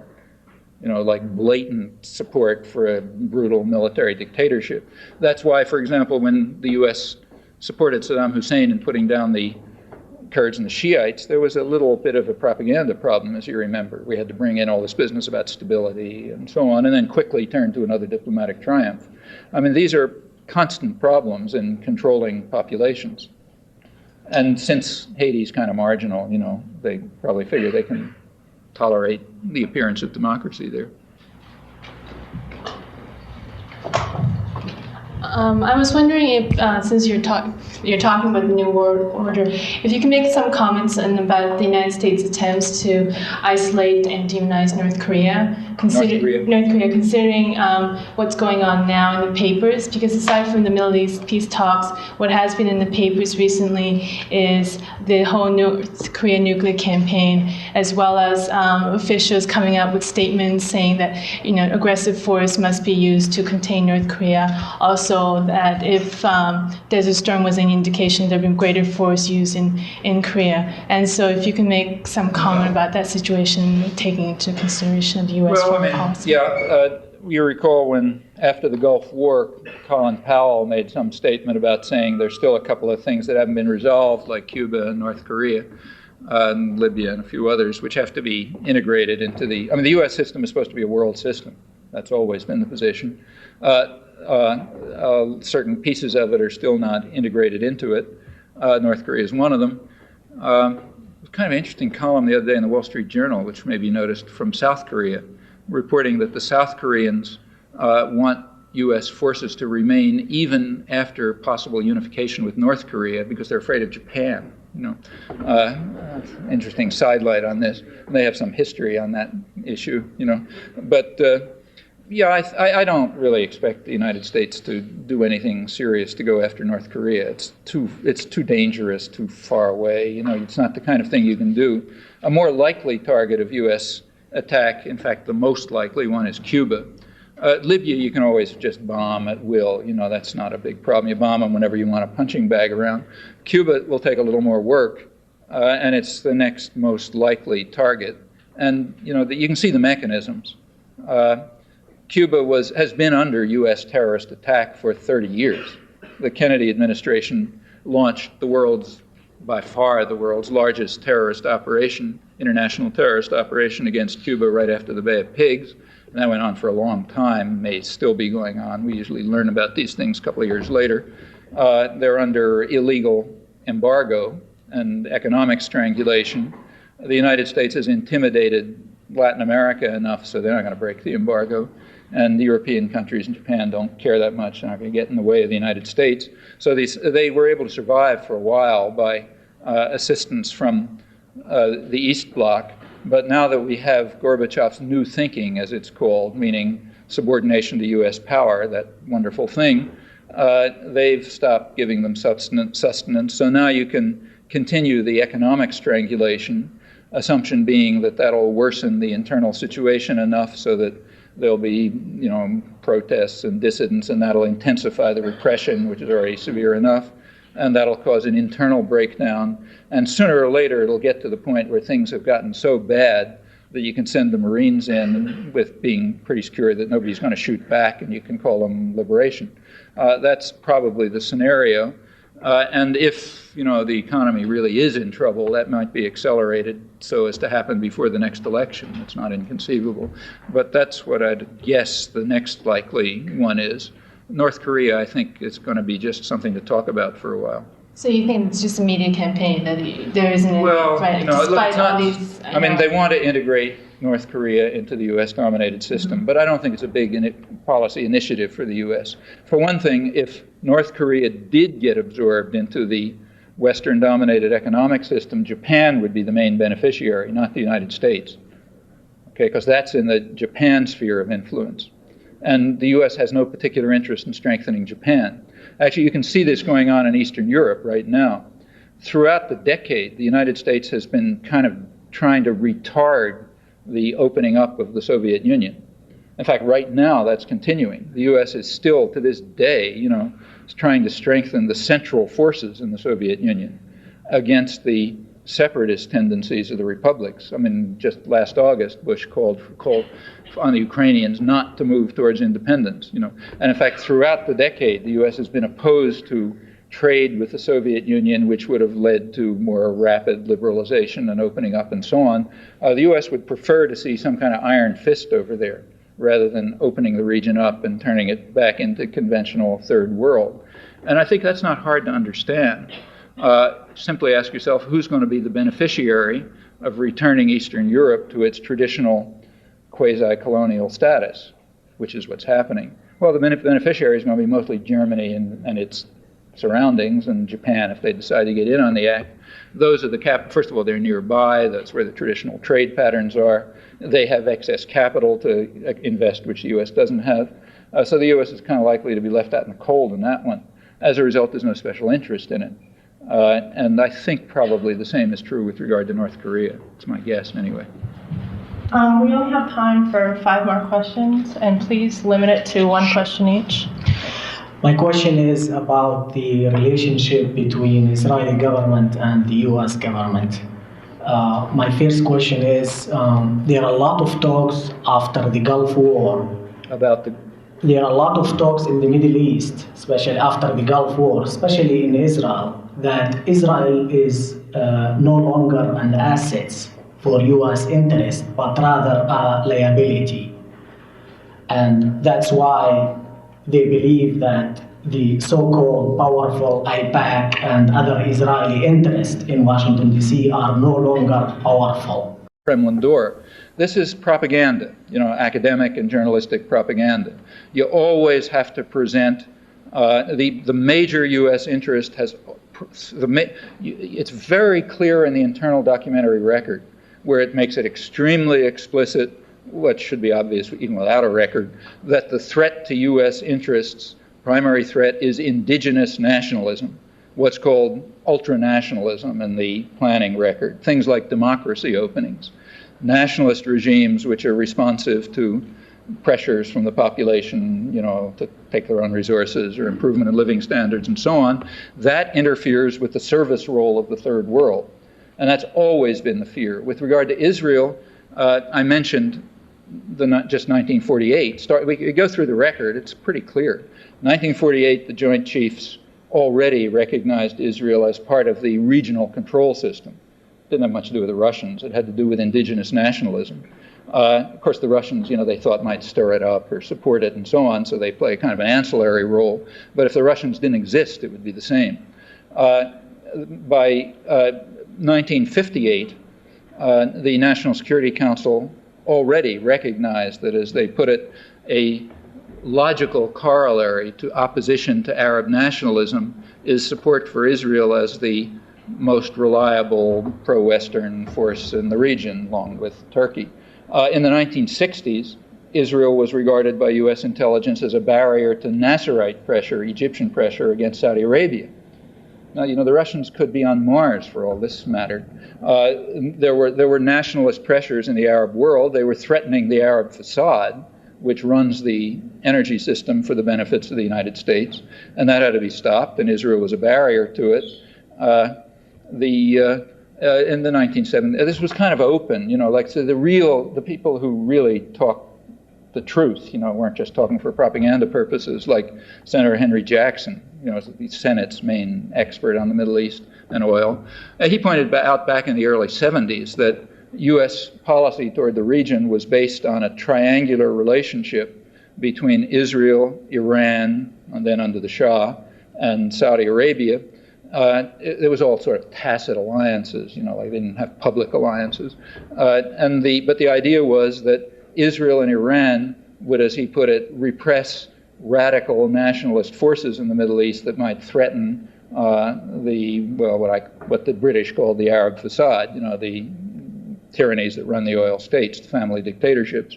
And that probably remains the case. I mean, somebody's got to serve these interests, be a base for U.S. power in the region. Furthermore, my strong suspicion is that the Saudi Arabian elite and the Emirates like this. See, I think they support Israel. I think they support Israeli power. Now, it's very hard to prove that because these are real tyrannies. You don't have one piece of paper from them. That to find out what their policies are, like trying to find out what a corporation is up to. They're basically, like corporations, completely fascist. They don't leave any paper trail. They do whatever they feel like internally.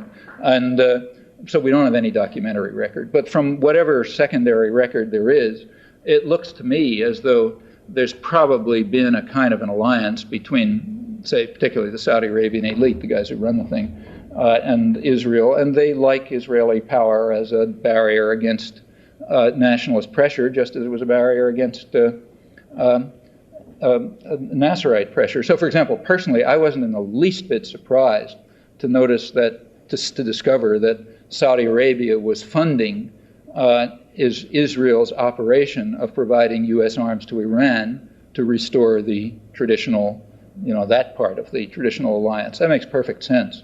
Nor was it surprising to find Saudi Arabia and Israel cooperating in the U.S.-run international terrorist network directed against Central America and so on. In fact, all of this is completely natural. The Arab facade is there basically to serve U.S. interests. They got their own interests, but they got to do what the U.S. tells them. They got to be protected. They don't mind Iran and Turkey and those guys as long as they protect them. There are nationalist forces in the region. It's not a law of nature that says that the wealth of the Arab world should be funneled to the West, particularly to the United States and England, in order to enrich us and a couple of thousand rich people there. A lot of other people in the Arab world are getting virtually nothing from it. That's not a law of nature, and therefore the local managers have to be protected. The Russians were a problem insofar as they supported nationalist groups, but these nationalists are still around. Russians are not. So I don't see any real change showing up in the U.S. relation to Israel other than propagandistic. As far as AIPAC is concerned, it seems to me their power is what it always was, secondary. I think it's a bad, this is impressionistic, it's like my impressions. My impressions are that it's a very serious misunderstanding of American pluralism to think that lobbies have very much influence. Now, as long as AIPAC is lobbying for things that the executive wants to do anyway, it'll be influential.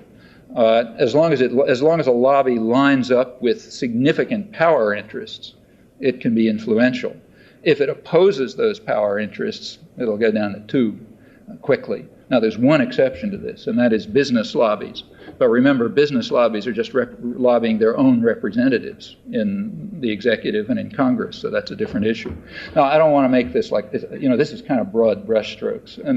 It's not that the lobbies have no influence. The so-called Israeli lobby has a big influence in intimidating people.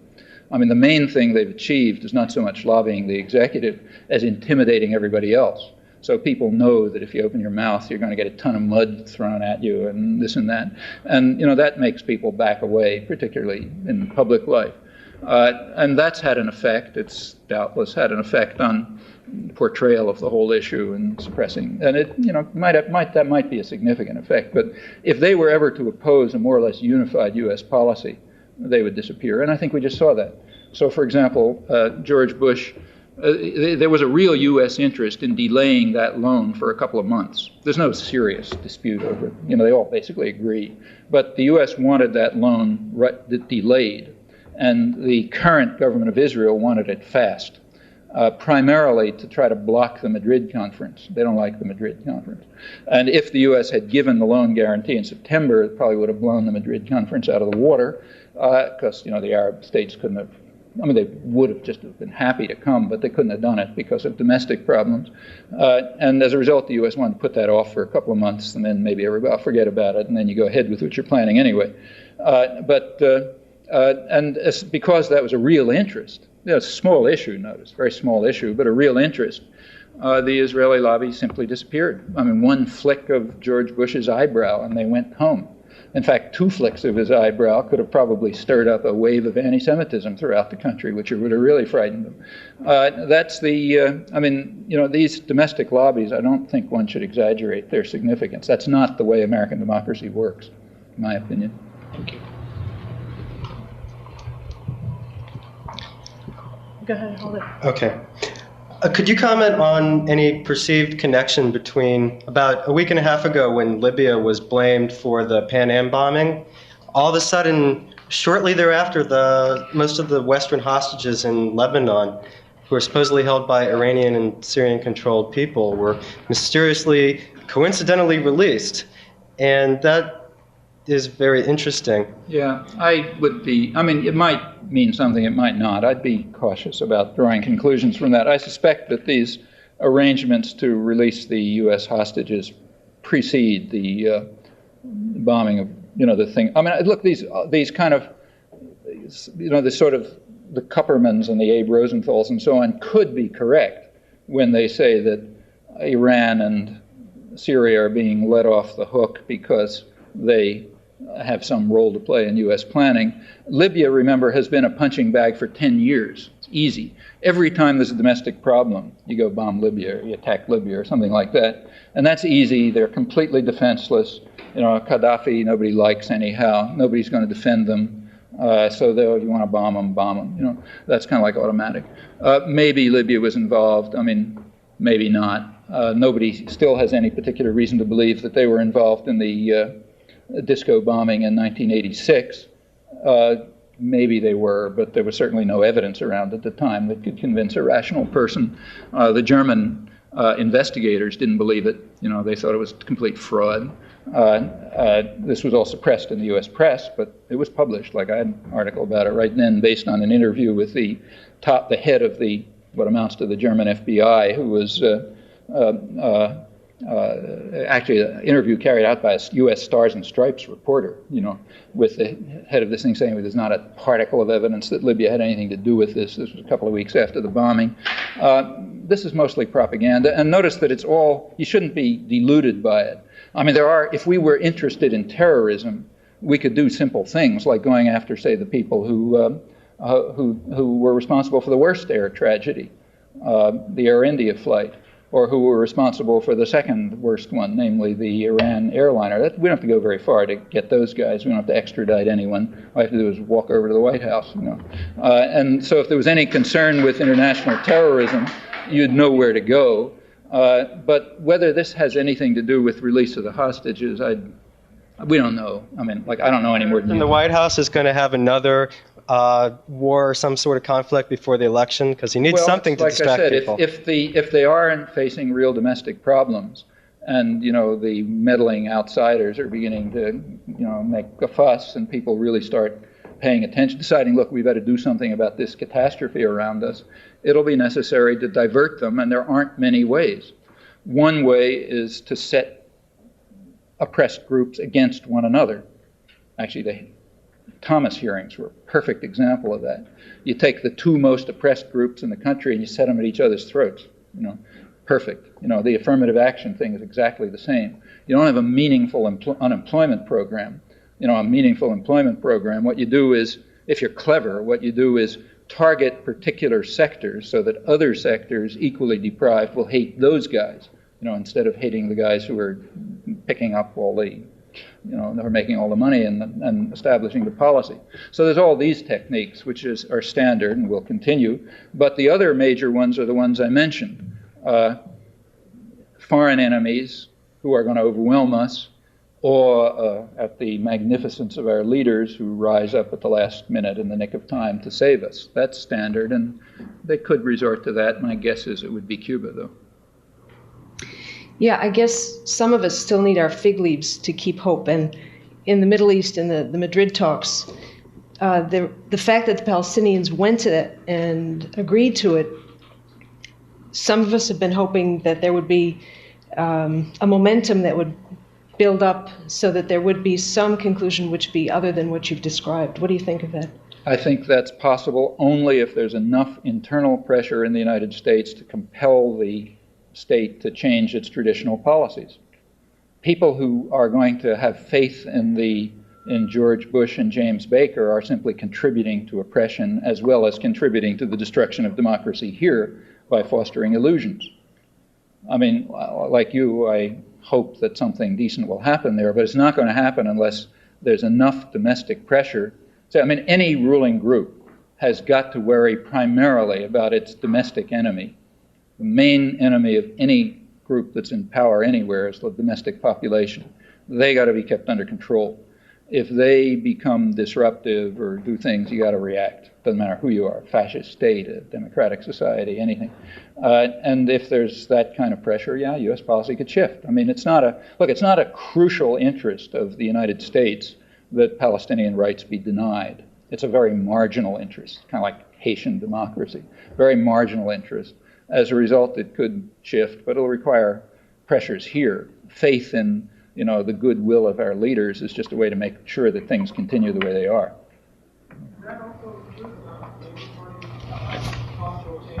Israeli Labor Party, there's no change. I mean, you take a look at the report. I mean, you take a look at the New York Times report and forget the headlines and read the words, and the Labor Party took its traditional position. Traditional Labor Party position has been complete rejectionism. I mean, I don't have time to run through it, but I was planning to. In fact, I have notes on it if you're interested. But and there's a lot of documentation on this in the Hebrew literature, a lot of interesting things to say. Labor Party position has always been complete rejectionism and remains so. The Labor Party and Likud differ on the modalities. So the Labor Party has traditionally pursued what's been called the Allon plan. That's what's called territorial compromise here. Territorial compromise is a farce. Everybody in Israel knows that. Territorial compromise is the name for the plan which says Israel takes what it wants in the occupied territories, but takes no responsibility for the bulk of the population, who are administered by Jordan. Now that's minimally different from the Likud program, which says we extend sovereignty over the territories, but we grant the population autonomy, which means we don't take any responsibility for them.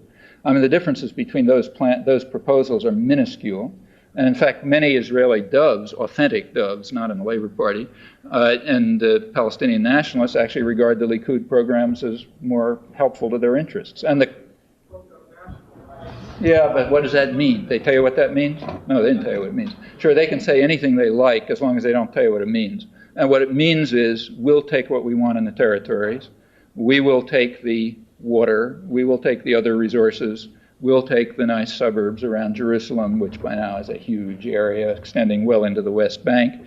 And remember, and we'll take the Jordan Valley. In fact, we'll take everything that we want, but we won't take responsibility for the population because we don't want to pay for it. And we don't want to, and then comes what's called the demographic problem. It's another term of art, which means the problem of too many non-Jews in what is by law not the state of its citizens, but the state of the Jews. That's what it is. And the idea traditionally has been if the second-class citizens by law are sort of like 20% or less, you can kind of finesse it. And the New York Times will still talk about the symbol of human decency and all this kind of stuff. But if it gets to be 50%, it starts to look like a Rhodesia or something, then it gets to be a problem.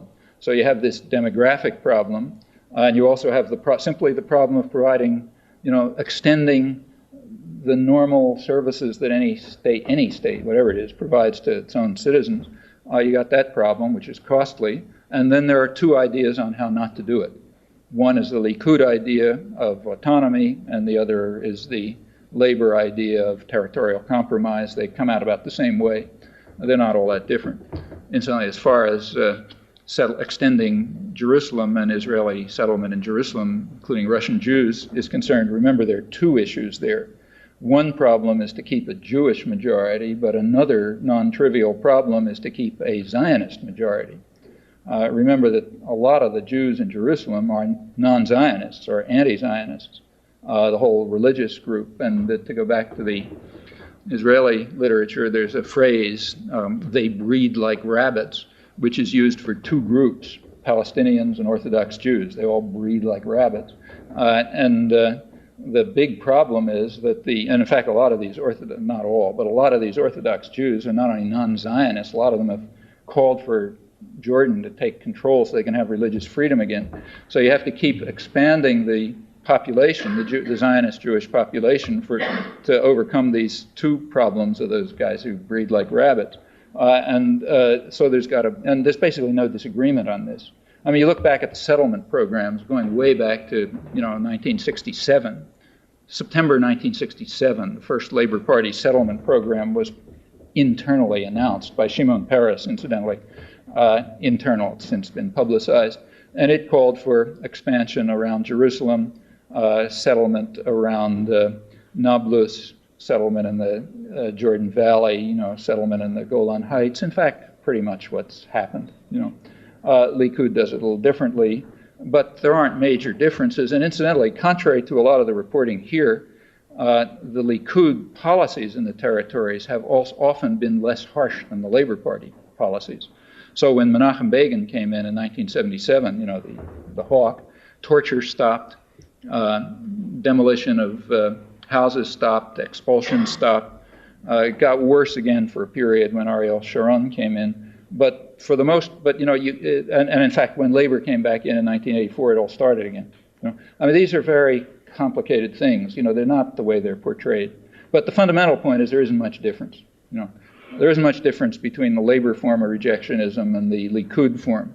The U.S. has traditionally favored the labor form.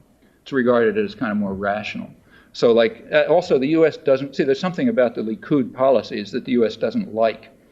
Likud labor tends to be much more Western-oriented. So that's why they have people like Abba Eban, who talk with nice British accents and that kind of thing. Likud is kind of like more Eastern European, or they're kind of like evoke anti-Semitic caricatures and so on.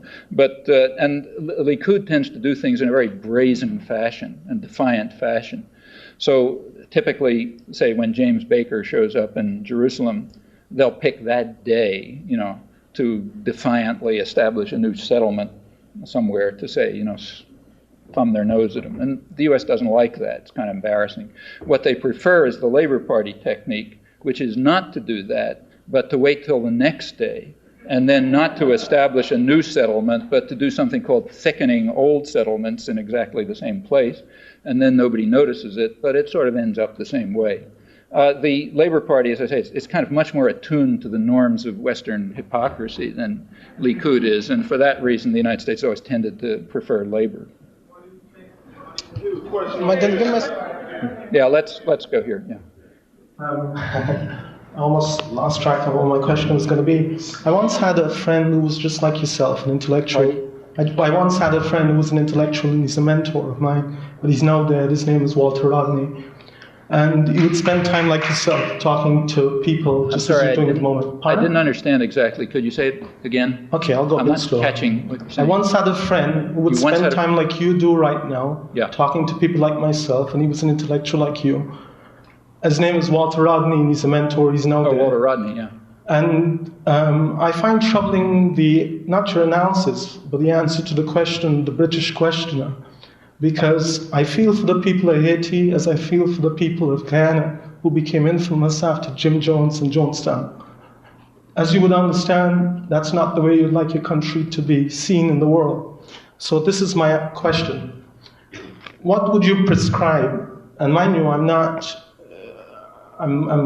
like you to give answers, and I'm willing to listen. What would you prescribe? Because I'm sure that what you've spoken today is not just for intellectual consumption, but you've probably got something in mind. Yeah, I did. What would you prescribe for the domestic audience, like myself, who's living here at the moment, and what you call the way the Americans look at them, the indigenous nationalists who live in these poor countries, who suffer like the people in Haiti? Yeah, well, maybe I wasn't clear, but what I prescribe is extending democracy in the United States. That is, creating popular forces in the United States which are able to become significant enough to take control over, or at least significantly influence policy decisions, in a longer run to break down the autocratic, hierarchic institutions which have control. It's, after all, a corporate-run system. And in that way to allow the possibilities of to allow people in the subject domains a degree of openness and freedom that they're not going to have as long as the American population remains, spectators and outsiders. That's what I recommend. I mean, not very profound. The third world nations. As far as the third world is concerned? Well, the third world has extremely narrow options open to it. It's just very oppressed. And it's very hard, and first of all, it's not my place to recommend things to them,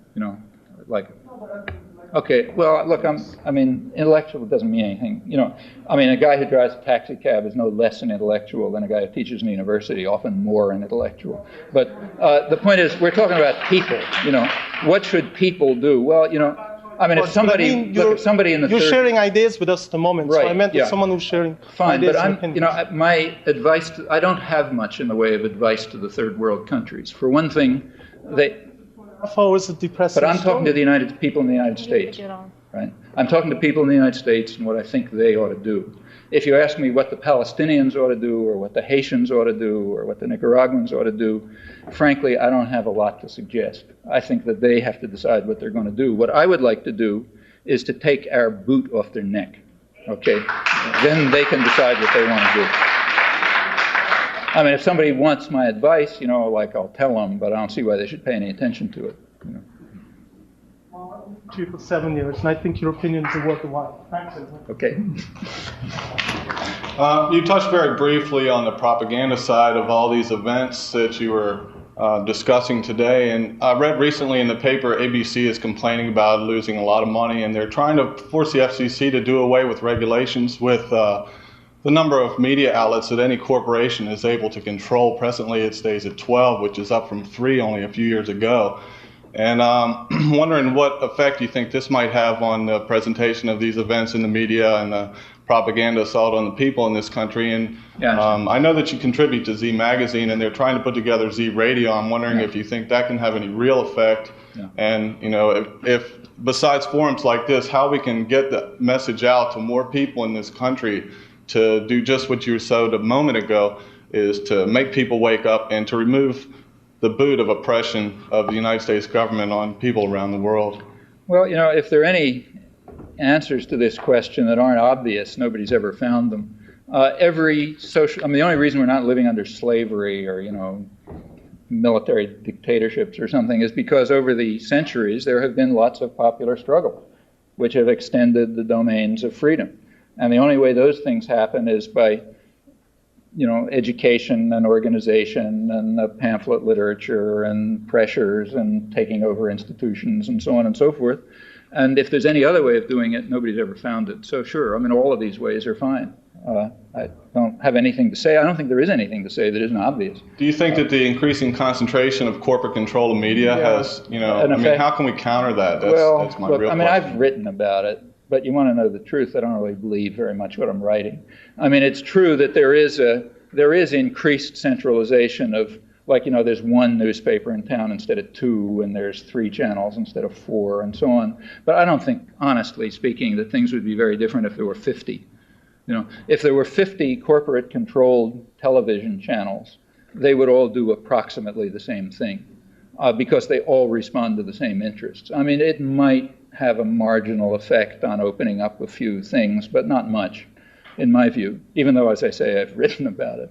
But, you don't think Z Radio or things like that? Yeah, I think Z Radio is important, but that's not a corporate-controlled channel.